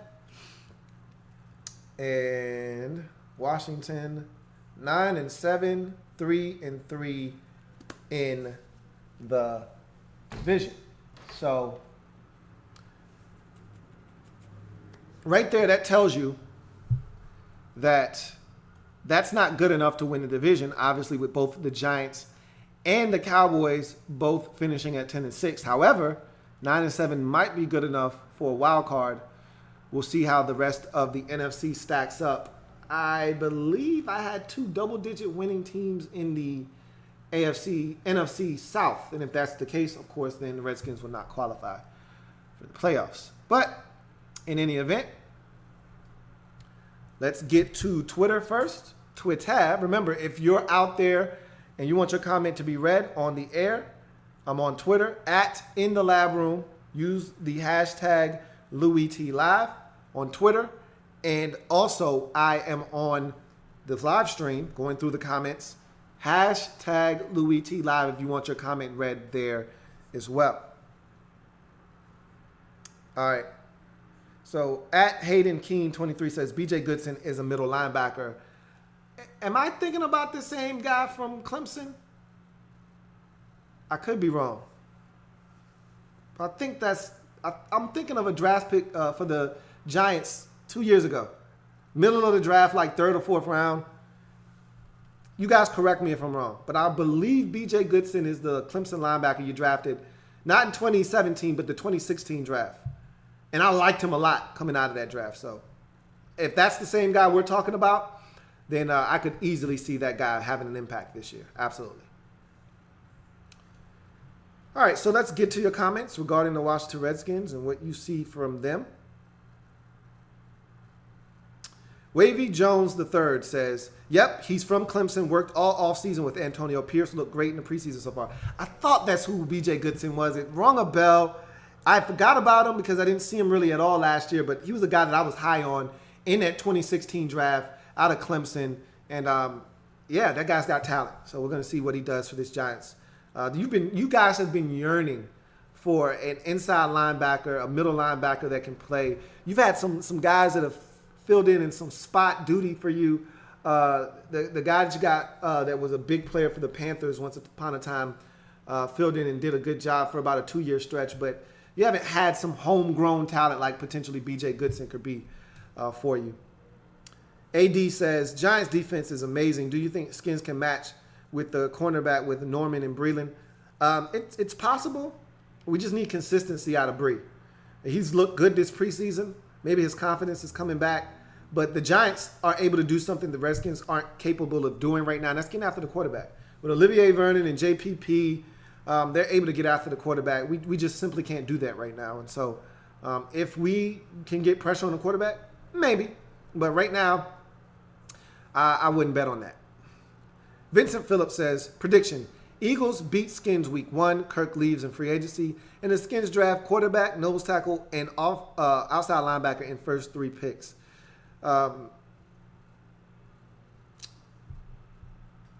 Yeah. I can see all of those things happening.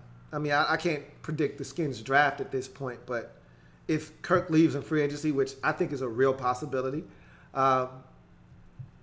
then obviously the Redskins are going to be targeting a quarterback relatively early. I still think the Redskins, and I said this during the live stream that I did watching the Redskins game, and remember, I was live all Sunday. If you didn't join me, you missed it. It's a lot of fun. But during that Redskins game versus the Bengals, I said, take a look. I said, told Redskins fans, take a hard, long look at A.J. McCarron because I think he's going to ultimately end up being the Redskins' next starting quarterback. So I said, take a look at a guy that potentially will be a free agent next year that I think the Redskins, Jay Gruden is familiar with. Remember, Jay Gruden was there when Cincinnati drafted A.J. McCarron. And so it wouldn't shock me if A.J. McCarron is the Redskins' next starting quarterback. You heard it here first, if you haven't already heard that before. But in any event, even if they go out and sign A.J. McCarron, they may still draft a quarterback. I don't know. We'll see. Cloud says, I think the Redskins are decent, maybe better, but only if Kirk plays up to his potential and also that defense plays way better than I think they will. That's going to be the key for this team. If you're talking about a storyline with this football team, obviously the Kirk Cousins storyline has been overdone. It's been beaten to the point that it's a dead horse and it's no reason to keep beating it. It's not moving, right? The defense is, to me, the bigger story because I still expect, even though the offense hasn't looked all that great in the preseason, I could care less. I still think the offense is going to be fine. I'm still worried about the defense. I'm still concerned about the defense and how well they're going to perform because this offense, I don't think is going to be as good as it was last year.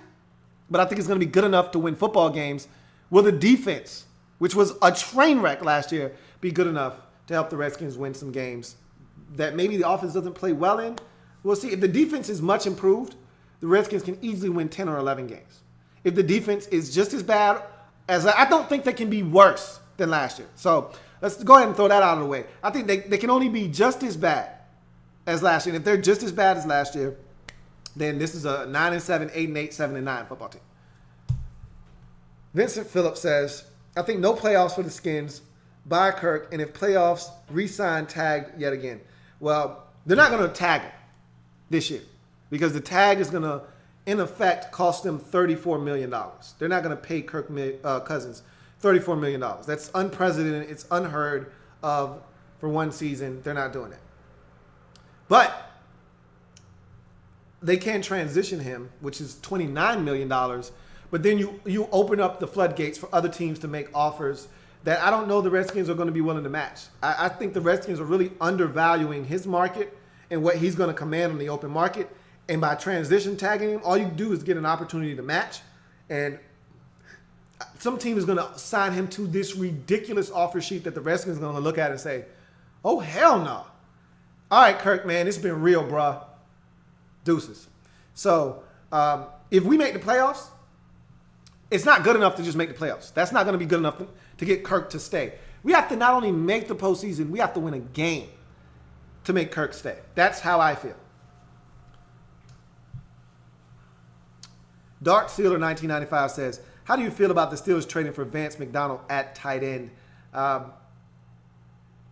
don't want to sidebar too far off of the NFC East, but I think that's a great move. I love Vance McDonald. I talked about this when I broke down the San Francisco 49ers draft, and I talked about how they're reshaping that organization and that roster. A lot of the guys that they're not in love with, and Vance McDonald, they were trying to trade Vance McDonald in the offseason. Before preseason, before camp, they were trying to trade Vance McDonald. Then it didn't go down, and so they finally found a trading partner for him.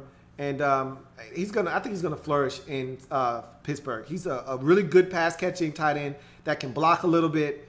He's gonna add a dimension that the Steelers have been looking for since Heath Miller departed. They thought they were gonna get it in LG, Ladarius Green.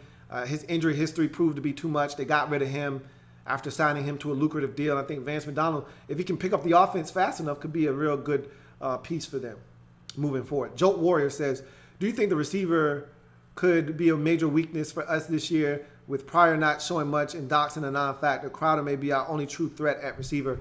I think Pryor's going to be fine. I think he's going to settle in. He's going to be fine. The Doxson is the one I worry about because you can't show, because I know the guy's talented, but you can't show what you can do if you can't stay healthy. The best ability is availability, and he hasn't been available in his very brief and young NFL career. He's the one that scares me. I think Pryor's going to be just fine. He didn't luck up and get 1,000 yards last year. I think he's going to be just fine. Crowder is a beast. He's a G. And Jay Reed is still out there. Vernon Davis. We still got stuff. I think we're going to be fine. Cloud says, y'all can tag Kirk again, or did y'all use them all up? No, we can tag him once more. You can tag a player 3 times in a row, but it's just going to cost so much money that they're not going to tag him with a franchise tag. They're going to tag him with a transitional tag. And that's going to allow them to match any offer that comes their way. The only problem is I don't think that with the transition tag, you don't get any compensation for it as far as picks. Like if you sign him to a franchise tag, but it's not if it's exclusive franchise tag, then no one else can sign him to an offer sheet. If you sign him to a non-exclusive franchise tag, that means other teams can sign him to an offer sheet, and then you get a chance to match. And if you don't, you get first-round picks as compensation. Redskins aren't going to do that because it's going to cost them too much money. If Kirk Cousins is signed to a franchise tag at $34 million, I don't even want to go out on the streets and look for a deal. I'm signing the franchise tag immediately, and now you got to pay me $34 million in one season. And that's all fully guaranteed. The Redskins aren't going to do that.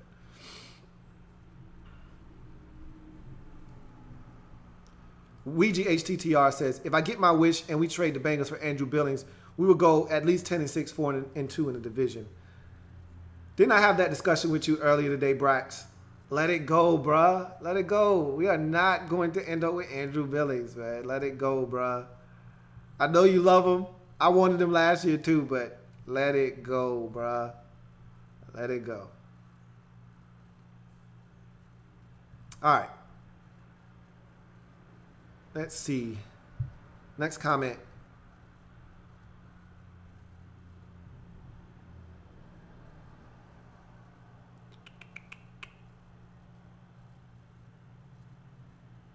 Corge Novi says, do you plan on going to many Skins games this year? I doubt it.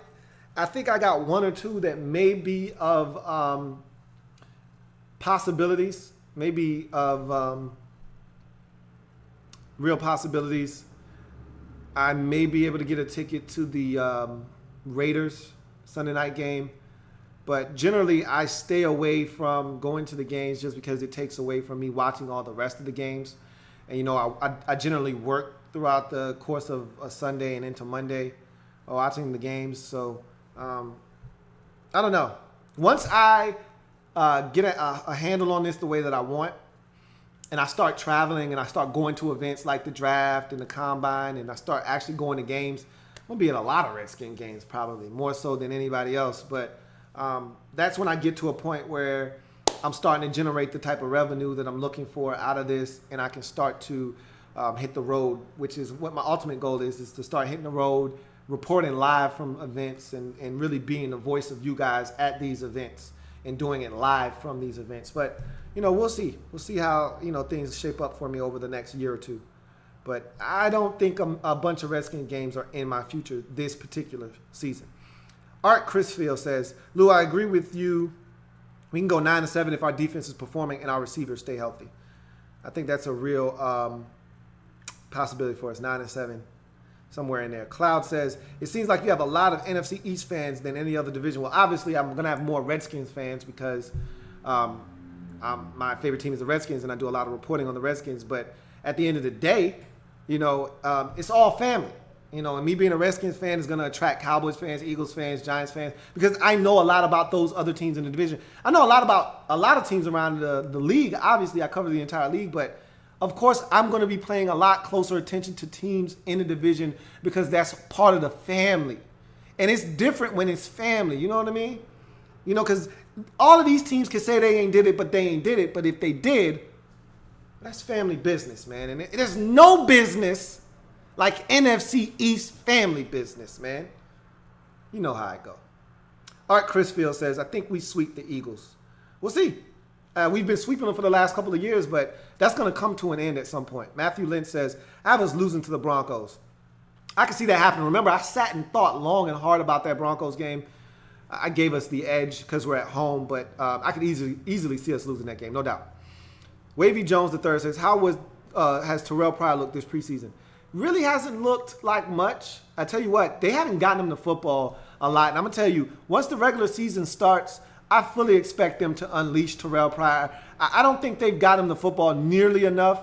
A lot of that is on Kirk Cousins. But Jay Gruden has said this a number of times. Unlike Sean McVay, who is more predicated on, let's get the football to the open guy, let's go through our progressions and be a read-based team, Jay Gruden is more centered around, hey, let's get some matchups and let's win. Let's get Terrell Pryor on a smaller corner and win. Let's get Jamison Crowder against a linebacker and win. Let's get Jordan Reed out in space and win.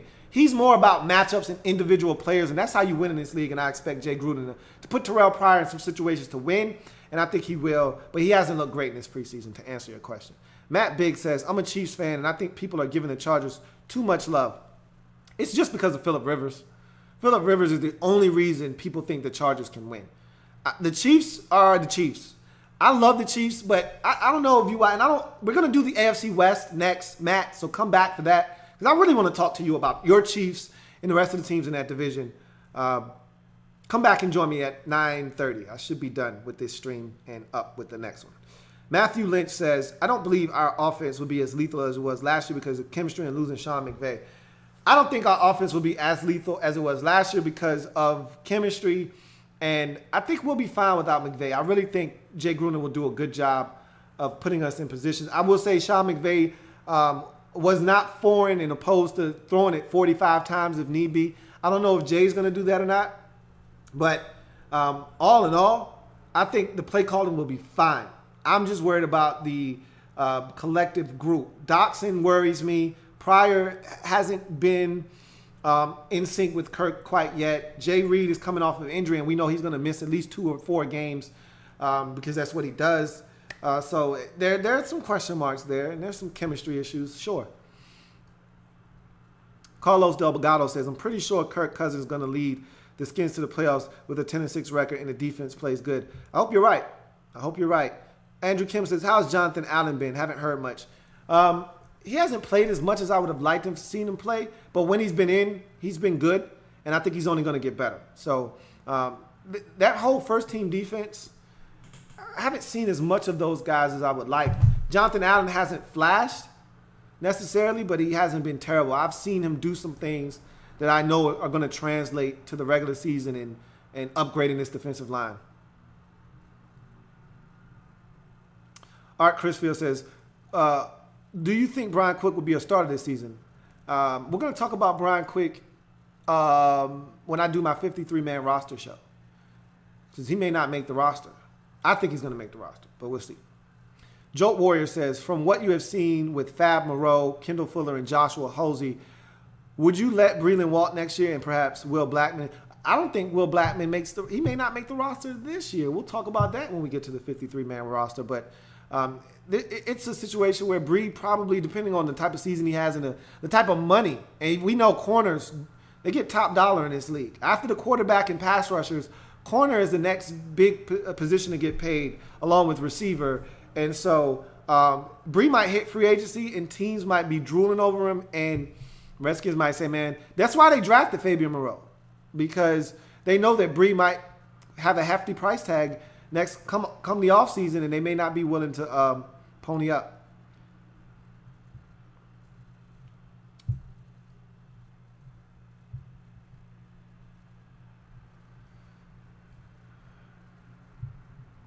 All right, next comment says, from Corge Novi says, wow, awesome answer, man. I really hope you're able to meet those goals. I appreciate it, man. I really do.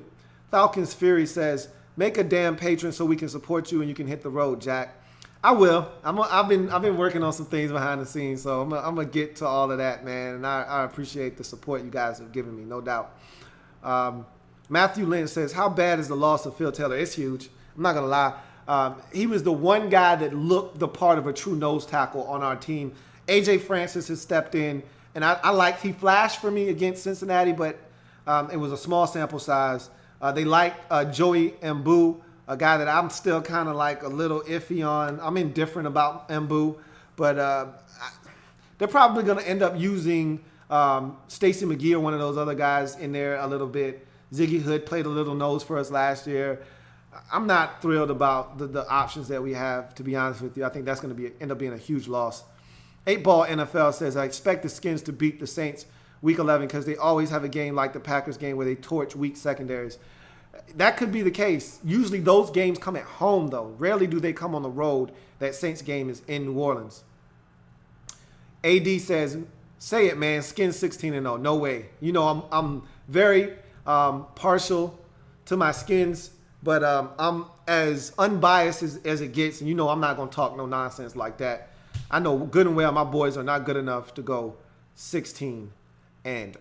So, with that being said, let's get to the team that everyone has been crowning as the it team in this division, the team that can come off the pace. And we know this is a division that's up for grabs, and it would not shock me in the least if this next team, the Philadelphia Eagles, were able to win this division. No team has repeated as division champs in this division since 2003, when this very same Eagles team did it with Donovan McNabb and Andy Reid getting it done. So it wouldn't shock me if the Eagles were able to come off the pace and get something done. Last year, I saw 5-11, first-year head coach Doug Peterson coming over from Kansas City. Carson Wentz and Sam Bradford didn't move me. And so I didn't. Wentz was injured in the preseason, missed a couple of games. I just didn't see him being ready. They trade Bradford. They surprised us all by starting Wentz week 1. No way is this going to benefit them. And the Eagles got off to a 3-0 start. And, everybody looked at that 3-0 start. I'm guilty. First two games, the Bears and some other garbage team, and you're like, man, if you don't get out my face with them garbage wins again. Oh, it was the Browns week 1 against Robert Griffin III and that team that ended up winning a game. And the Chicago Bears when they were bummish. And we were like, man, if you don't get out of my face with them two garbage lackluster W's, you ain't fooling nobody. But then they go home that next week and stomp a mud hole. I mean, they tear the Pittsburgh Steelers a new asshole in that game. I'm looking around like, did y'all see that shit? Damn, the Eagles. Fly, Eagles, fly. God damn it. Here come the Eagles. Then they had that bye week. And I'm telling you, these early byes, they kick ass. They come off the bye, and then they lose to Detroit, and it's like the season just kind of flipped on them. Next thing you know, they end up 7-9. Still better than what I had them going. 2 games better than what I gave them credit for. But I hit the divisional mark on the head of 2-4, and I think that's what's going to get them again this year. Is I think they're going to struggle in the division. If you can already compile, if you've been paying attention, you can compile their record in the division already. I got them getting swept by the Cowboys and splitting with the Redskins and the Giants. That's 2-4 again. So I think where this team struggles yet again is in the division. But they've had an offseason. Let's talk about it. Wide receivers, Alshon Jeffrey, never, ever trust a man with 2 first names. And Torrey Smith are their 2 big acquisitions at the receiver position, which give them something that they lack, especially Torrey Smith. If you watch the game on Thursday versus the Dolphins, that's something they lacked last year, was that ability to hit a home run on any given play. Smith gets behind the defense by about 5 or 6 yards, easy walk-in touchdown from about 50 yards out. And that's what they lacked, the explosiveness on offense. Wentz got it to him. It was pretty. Jeffrey caught a touchdown last week as well. So you saw what this offense could be last week in that preseason game versus the Miami Dolphins. But those guys are going to bring some experience and some dynamic ability to this Eagles offense that was pretty stale at the receiver position. Last year, LeGarrette Blount is one of those running backs that never seems to make it through a season with anyone other than New England. I expect him to be cut by week 10 or 11. They're going to get fed up with him. He's going to fumble. He's going to be disgruntled, and they're going to end up moving on from him. And he's going to end up on the Patriots roster again and probably helping them go to the playoffs and probably to the Super Bowl again. Defensive end Chris Long is a guy that won the Super Bowl last year with the New England Patriots, comes over and basically is going to replace Connor Barwin, who moved on to the Rams in the offseason. So you lose a guy like that, you replace him with another veteran that can come in and help. Timmy Jernigan comes over in a trade with the Ravens, going to help bolster what's already one of the better defensive lines in all of football and make it that much better. You lose Benny Logan, enter in Timmy Jernigan, and I think they're going to be just fine up front. Ronald Darby is an interesting trade. You trade away Jordan Matthews, who immediately gets hurt. I'm questioning whether the Eagles knew there was something wrong with him when they traded him. Obviously, he took a physical. The Bills didn't see anything wrong, but damn, it just seemed like it happened too quickly. It was too coincidental for me.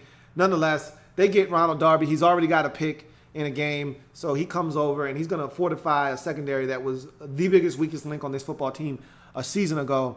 And so that's a big get for them. Quarterbacks Matt McGloin and Nick Foles come over. Nicholas Foles is a guy that was an ex-Philadelphia Eagle, and I've said this time and time again about backups in this league.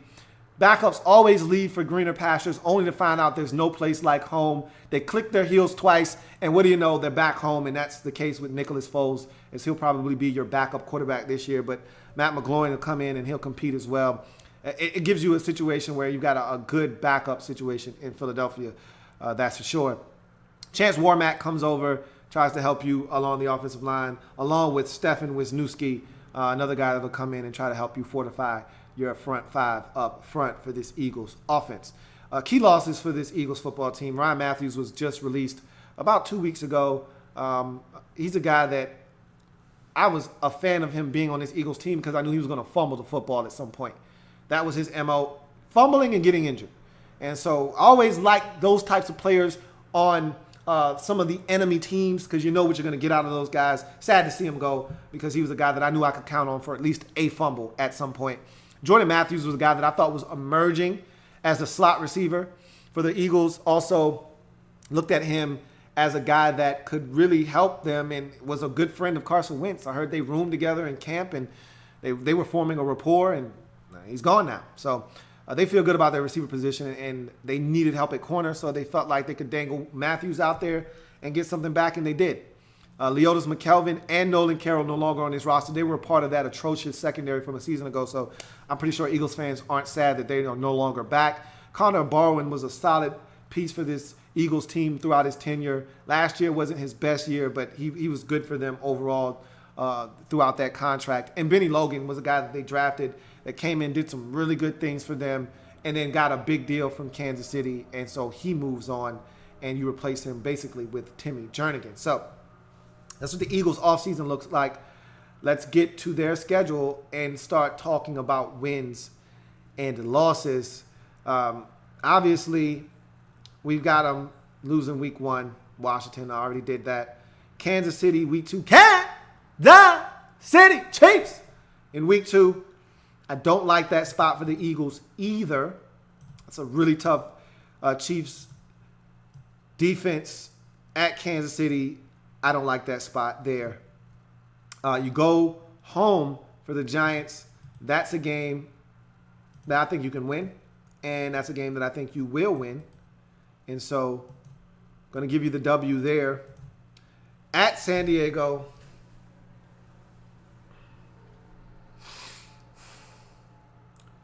that's early Chargers. They still should have a lot of their stuff.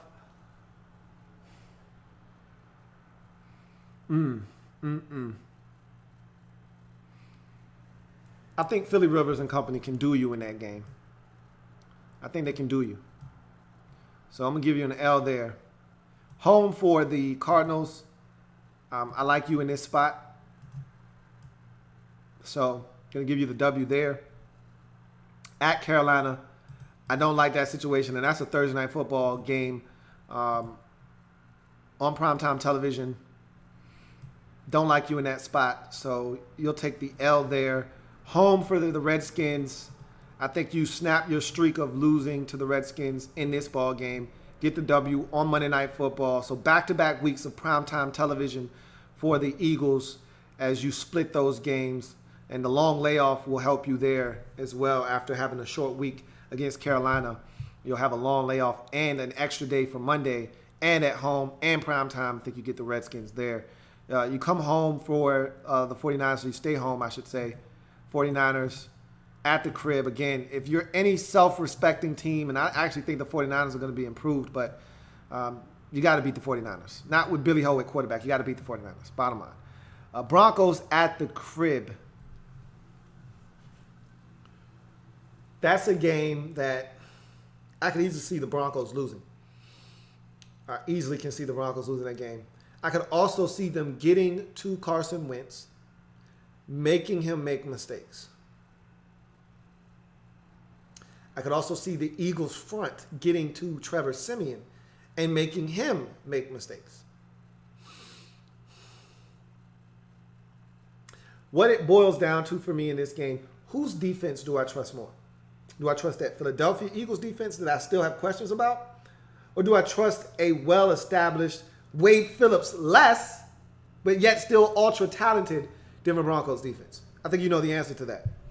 I trust the Denver Broncos defense more than I trust the Philadelphia Eagles defense. And because of that fact, I'm going to give the edge there to the Denver Broncos as we head into the bye week for the Philadelphia Eagles at 4-5. So you're right there hanging around 500, just below 500 going into the bye week. You come off the bye at Dallas Sunday Night Football.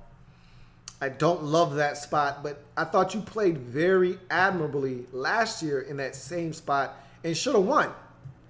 But you didn't win then, and I don't see you winning now in this game either. But the good thing is you get to come off of that one on the road to a home game versus the Bears.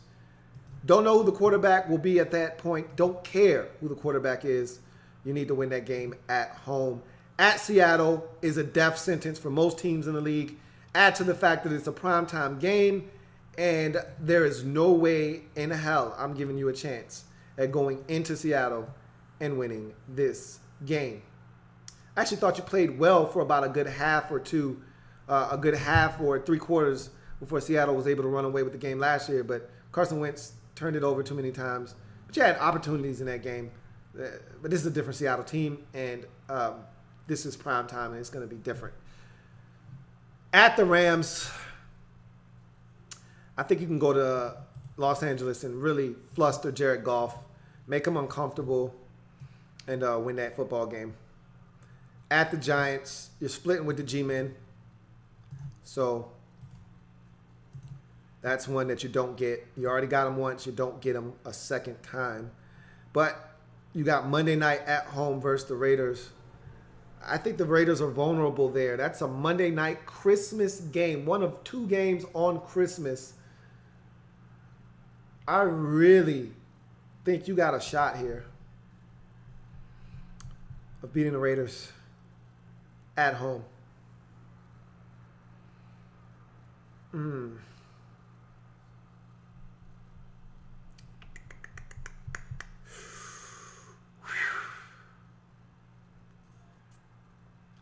can beat the Raiders. But I also think Derek Carr can carve you guys up. I don't like their defense.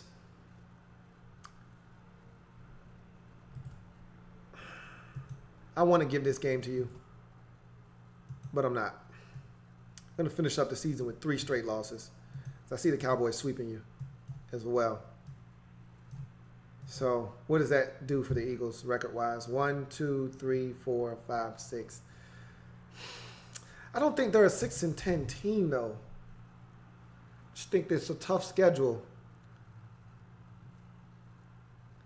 I might change my mind on that Raiders game. But I think the Raiders are going to be a 9-10 win team.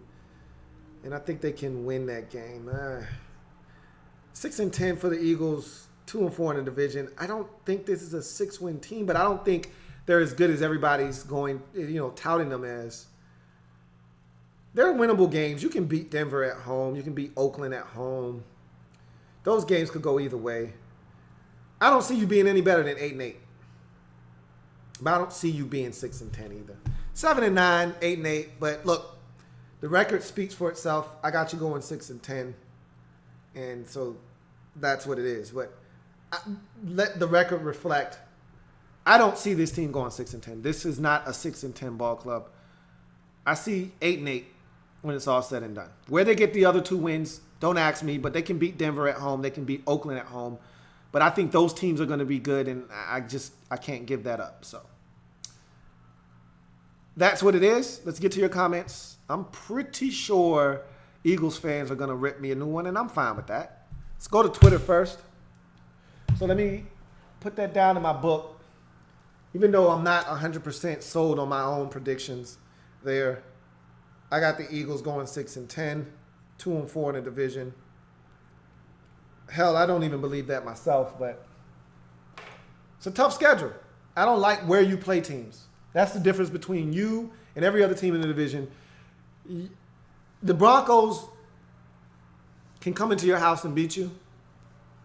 I would much rather you, and I think you play Kansas City in Kansas City. I don't like that. If that was at home, you may have beaten Kansas City, but you get where I'm going with that. In any event.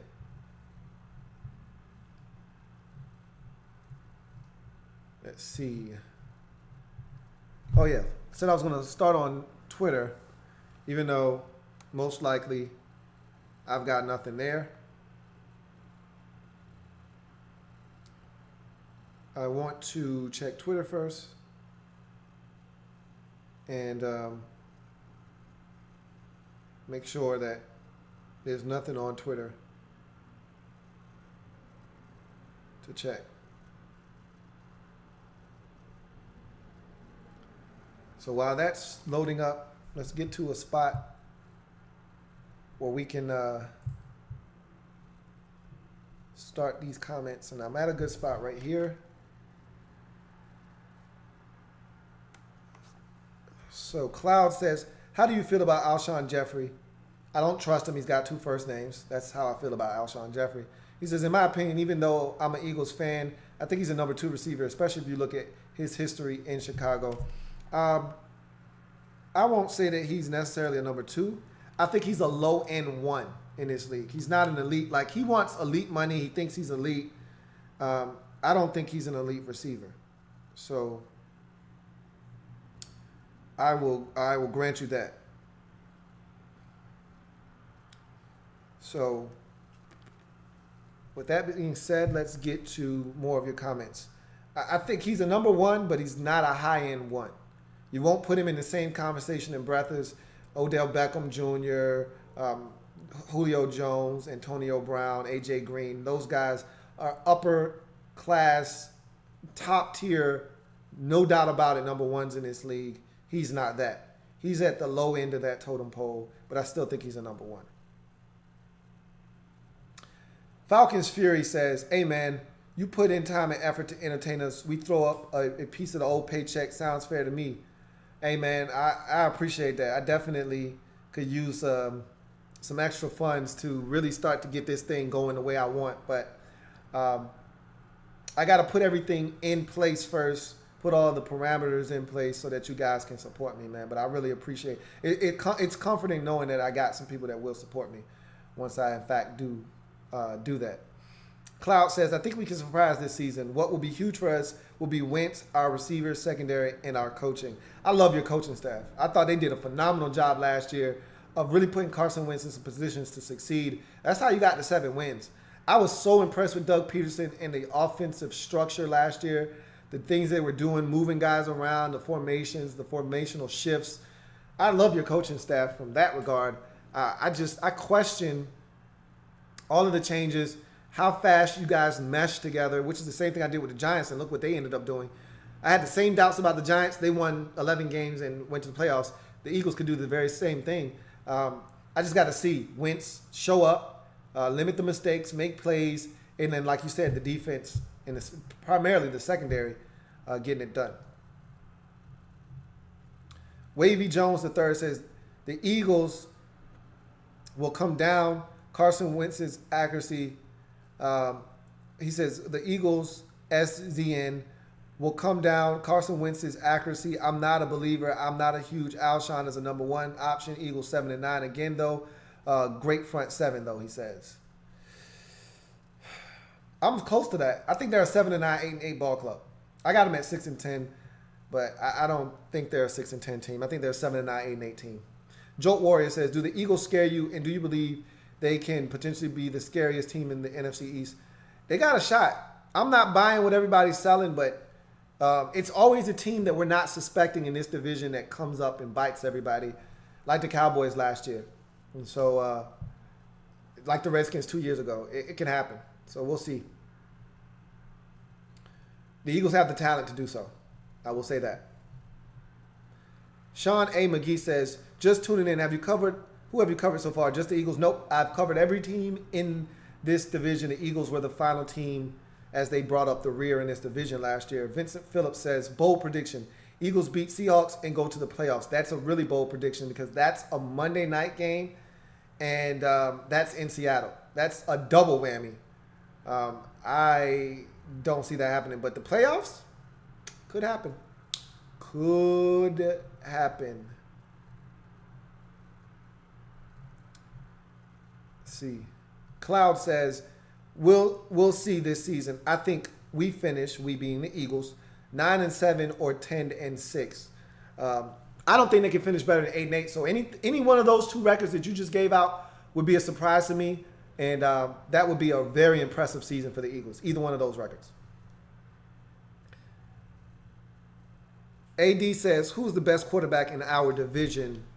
Wow. I think you just, off of recent history, I think the guy has to be Kirk Cousins. Super Bowl rings, Eli Manning obviously with 2. But I think the future right now in the division is in Wentz and Prescott. So if you're asking me which one of these 4 quarterbacks would I take to lead my team into the season for a 16-game regular season, I'm taking Kirk Cousins. If you ask me who am I building a roster around for the future, I'm taking Carson Wentz.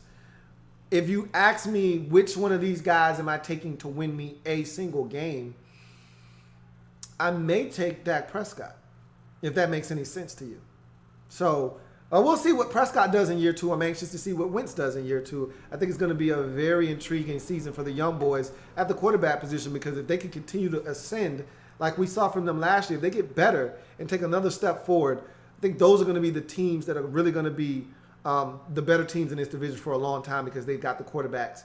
And that's the most important position in this league, as we all know. All right.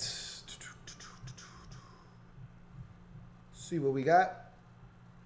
Sean A. McGee says, I think the Eagles have a tremendous amount of talent, but gelling takes time. Every professional team is a couple of injuries away from a complete disaster. Hashtag Eagles. Depth is questionable, and that's my issue, is gelling takes time. Can you stay healthy? How fast will everyone get on the same page? The Eagles have a talent, and I've said that already, and I think they've got enough talent to really do what a lot of people think they can do, which is win this division. I saw the Giants do something that is abnormal. It's not the norm. The Giants last season, they gelled fast. They stayed healthy. They won 11 games. Can the Eagles do the same thing? I don't know. Again, if you want your comment read, use the hashtag Louie Tee Live. SOL's Nation says, this has nothing to do with real football, but if you were a Madden streamer, you would blow up. I feel you can really pick apart some offenses and defenses with your knowledge. I appreciate it. I used to play Madden hard back in the day, but that's another story for another day. Matthew123 says, what do you think about the Skins' current nose tackle position right now? And I basically talked about that. I'm not in love with what we have after the injury to Phil Taylor. I talked about that earlier. I'm not really going to elaborate on it too much more, but Joey Mbu is not a guy that has flashed for me. I was impressed and saw some things that I liked out of A.J. Francis in the Cincinnati game, but it's a small sample size. So really, we've got an unknown commodity there. I think they're going to end up playing a guy like Stacey McGee, who they signed in the offseason, or Ziggy Hood at the nose, which I don't love either of those guys at that position. Ash6 says, 6-10 for the Eagles. I don't know about that. I don't know about that either. I already told you, I don't even believe that they're a 6-10 team. I think they're more of 7-9, 8-8 personally, but I can't see them. I couldn't give them the two. And the two games that I'm looking at that I think they can win are the Denver game and the Oakland game. Those are two home games that I think they can win to get them to 7-9, 8-8, but I just couldn't give it to them. Ash6 says, also, when are you going to do the AFC West preview? That is coming up next on after this stream. I'll have about a 10 to 15 minute period to get everything lined up. So about 10 o'clock, I'll be jumping right into the AFC West stream. How do you feel about Torrey Smith? Torrey Smith is a one-trick pony. He's limited. There's not a lot he can do, but the one thing that he does do well, he is extraordinary at, which we saw in the last game, and that's running the 9 route. That's getting behind defenses. He's great at selling double moves, the stop and go, the out and up. He's great at those. He's going to be a deep threat. He's going to stretch defenses. He's going to keep the box at a nice round number of 6 or 7 because that safety is going to have to stay on top. So I think he's going to help the Eagles out big time this year. Matthew Lynch says, Giants front 7 or Eagles front? I'd take the Giants. I'd take the Eagles front, Giants defense overall. Daniel A says, I love how you are actually realistic. Hold this W. No doubt. That's all I know how to do, man. I give it to you straight, no chaser. And again, I'm as objective is going to be online with a person talking about their team in their division. David Derricks says, everyone in this division got worse, but the Eagles and the Giants have a trash offensive line. We'll see. We'll see. We will see. Alex says, Eagles won the second most games in the NFC by multi-scores and lost the most games by 1 score. We won't lose that many one-score games again. Points towards us being better than our record. There's something to be said about winning the close ones, though, Alex. You got to find a way. It's good when you blow teams out. That's fun. That shows you're a front runner. What happens when the games are tight and you got to find a way to pull it out? That separates the 7-9 teams, like you were last year, from the 11-5 teams, like the Giants were. And the Giants had a ton of close games, but they found ways to win, like they did against the Cowboys twice, like they did against the Saints, like they did against the Ravens. They found a way to win those close games. You got to find a way to win those games. Wavy Jones III says, picking up Ronald Darby might not be the best thing for the Eagles in this division because he has a tendency to struggle versus bigger receivers. Marshall, Ingram, Pryor, Dez. And you saw the play with the Dolphins where their young receiver, Devontae Parker, put his nutsack on his helmet, took the football from him, and ran all the way down to the 1 yard line. So Darby, the knock on him is he doesn't locate ball. He actually located ball on that play. He just couldn't get up with a big boy that's 6'2", that can leap and go get the football, put his sack on his helmet, took the football from him, and ran after the catch. So that could be a problem. We'll see. We will see. The only Bandit V8 says, you only give them Oakland but not the Chargers because the Oakland game is in Philly. So the Chargers game is in San Diego. I could see them beating the Oakland Raiders, but I think the Oakland Raiders offensively might be able to win that football game. And the Chargers game is on the road early in the season when the Chargers are still going to have their stuff. I think Phillip Rivers is good enough to get them done there. So we'll see. I could be wrong. David Derrick says the Eagles had the worst roster in the division. Last year? Maybe. Yeah, they did. I'm not. Yeah, no, they did. RG3 hashtag says, I don't see the Eagles beating the Cardinals, but I see them beating the Giants twice. That's possible. The Giants struggle with the Eagles. Jason D. Nicola says, but when Sidney Jones is healthy, the Eagles defense are force, great D-line, and good secondary. Can't rely on young guys, but we saw the Falcons rely on young guys to get them where they wanted to go. But at the cornerback position, I don't trust youngins very often. And he's coming off of an injury, so we will see. Matthew123 says, what rookies from all NFC teams do you like the best? That's too convoluted of a question because you're forcing me to think too much about each roster. Alex says, as far as the close games, we also had a rookie quarterback and a rookie head coach. New offense and new defense, had bad receivers and crappy corners. We improved on both of those positions this offseason. All facts. But still, you got to go out and prove. Show and prove. The name of this league is, what have you done for me lately? As Janet Jackson once eloquently put it. What have you done for me lately? Doom, doom, doom, doom, doom. Ooh, yeah. And really, the Eagles haven't done anything lately. Everyone's got a clean slate. I don't care what you did last season. See what you're going to do this year. And that's why the Eagles got a shot. That's why the Eagles can win this division. That's why the Cowboys can fall flat on their face. Because last year doesn't matter. This year does. And so with that being said, this will be the last comment. Holly Way said 15 says the Eagles have no holes on their roster besides maybe corner, and that's only until Sidney returns. Putting a lot of stock into Sidney Jones. I like Sidney Jones, but he's coming off of a torn knee ligament. That's always a scary situation. And generally, guys that come back from injuries like that, it usually takes them a year. Stop relying on Sidney Jones. He's a rookie, and he's coming off of major knee surgery. I wouldn't do that if I were you. In any event, that's going to do it for this stream. You guys were outstanding. I love it. Appreciate you guys tuning in. Always a lot of fun when we get all of the teams in the division together and chop it up as one big happy family.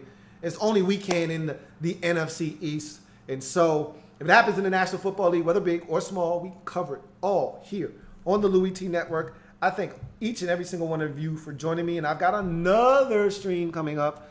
AFC West coming at you right around 10 o'clock at the bottom of the hour. So or the top of the hour. And so I will see you guys then. If it happens in the National Football League, whether big or small, we cover it all here on the Louie Tee Network. Come back and join me as I continue to break down anything and everything here on the Louie Tee Network. That was a lot of fun. And so we're going to have fun all season long, so make sure you join me on this network. And if you haven't already done so, what are you waiting on? Subscribe to the Louie Tee Network for more great content in 2017 and beyond. I'm your man, Louie Tee.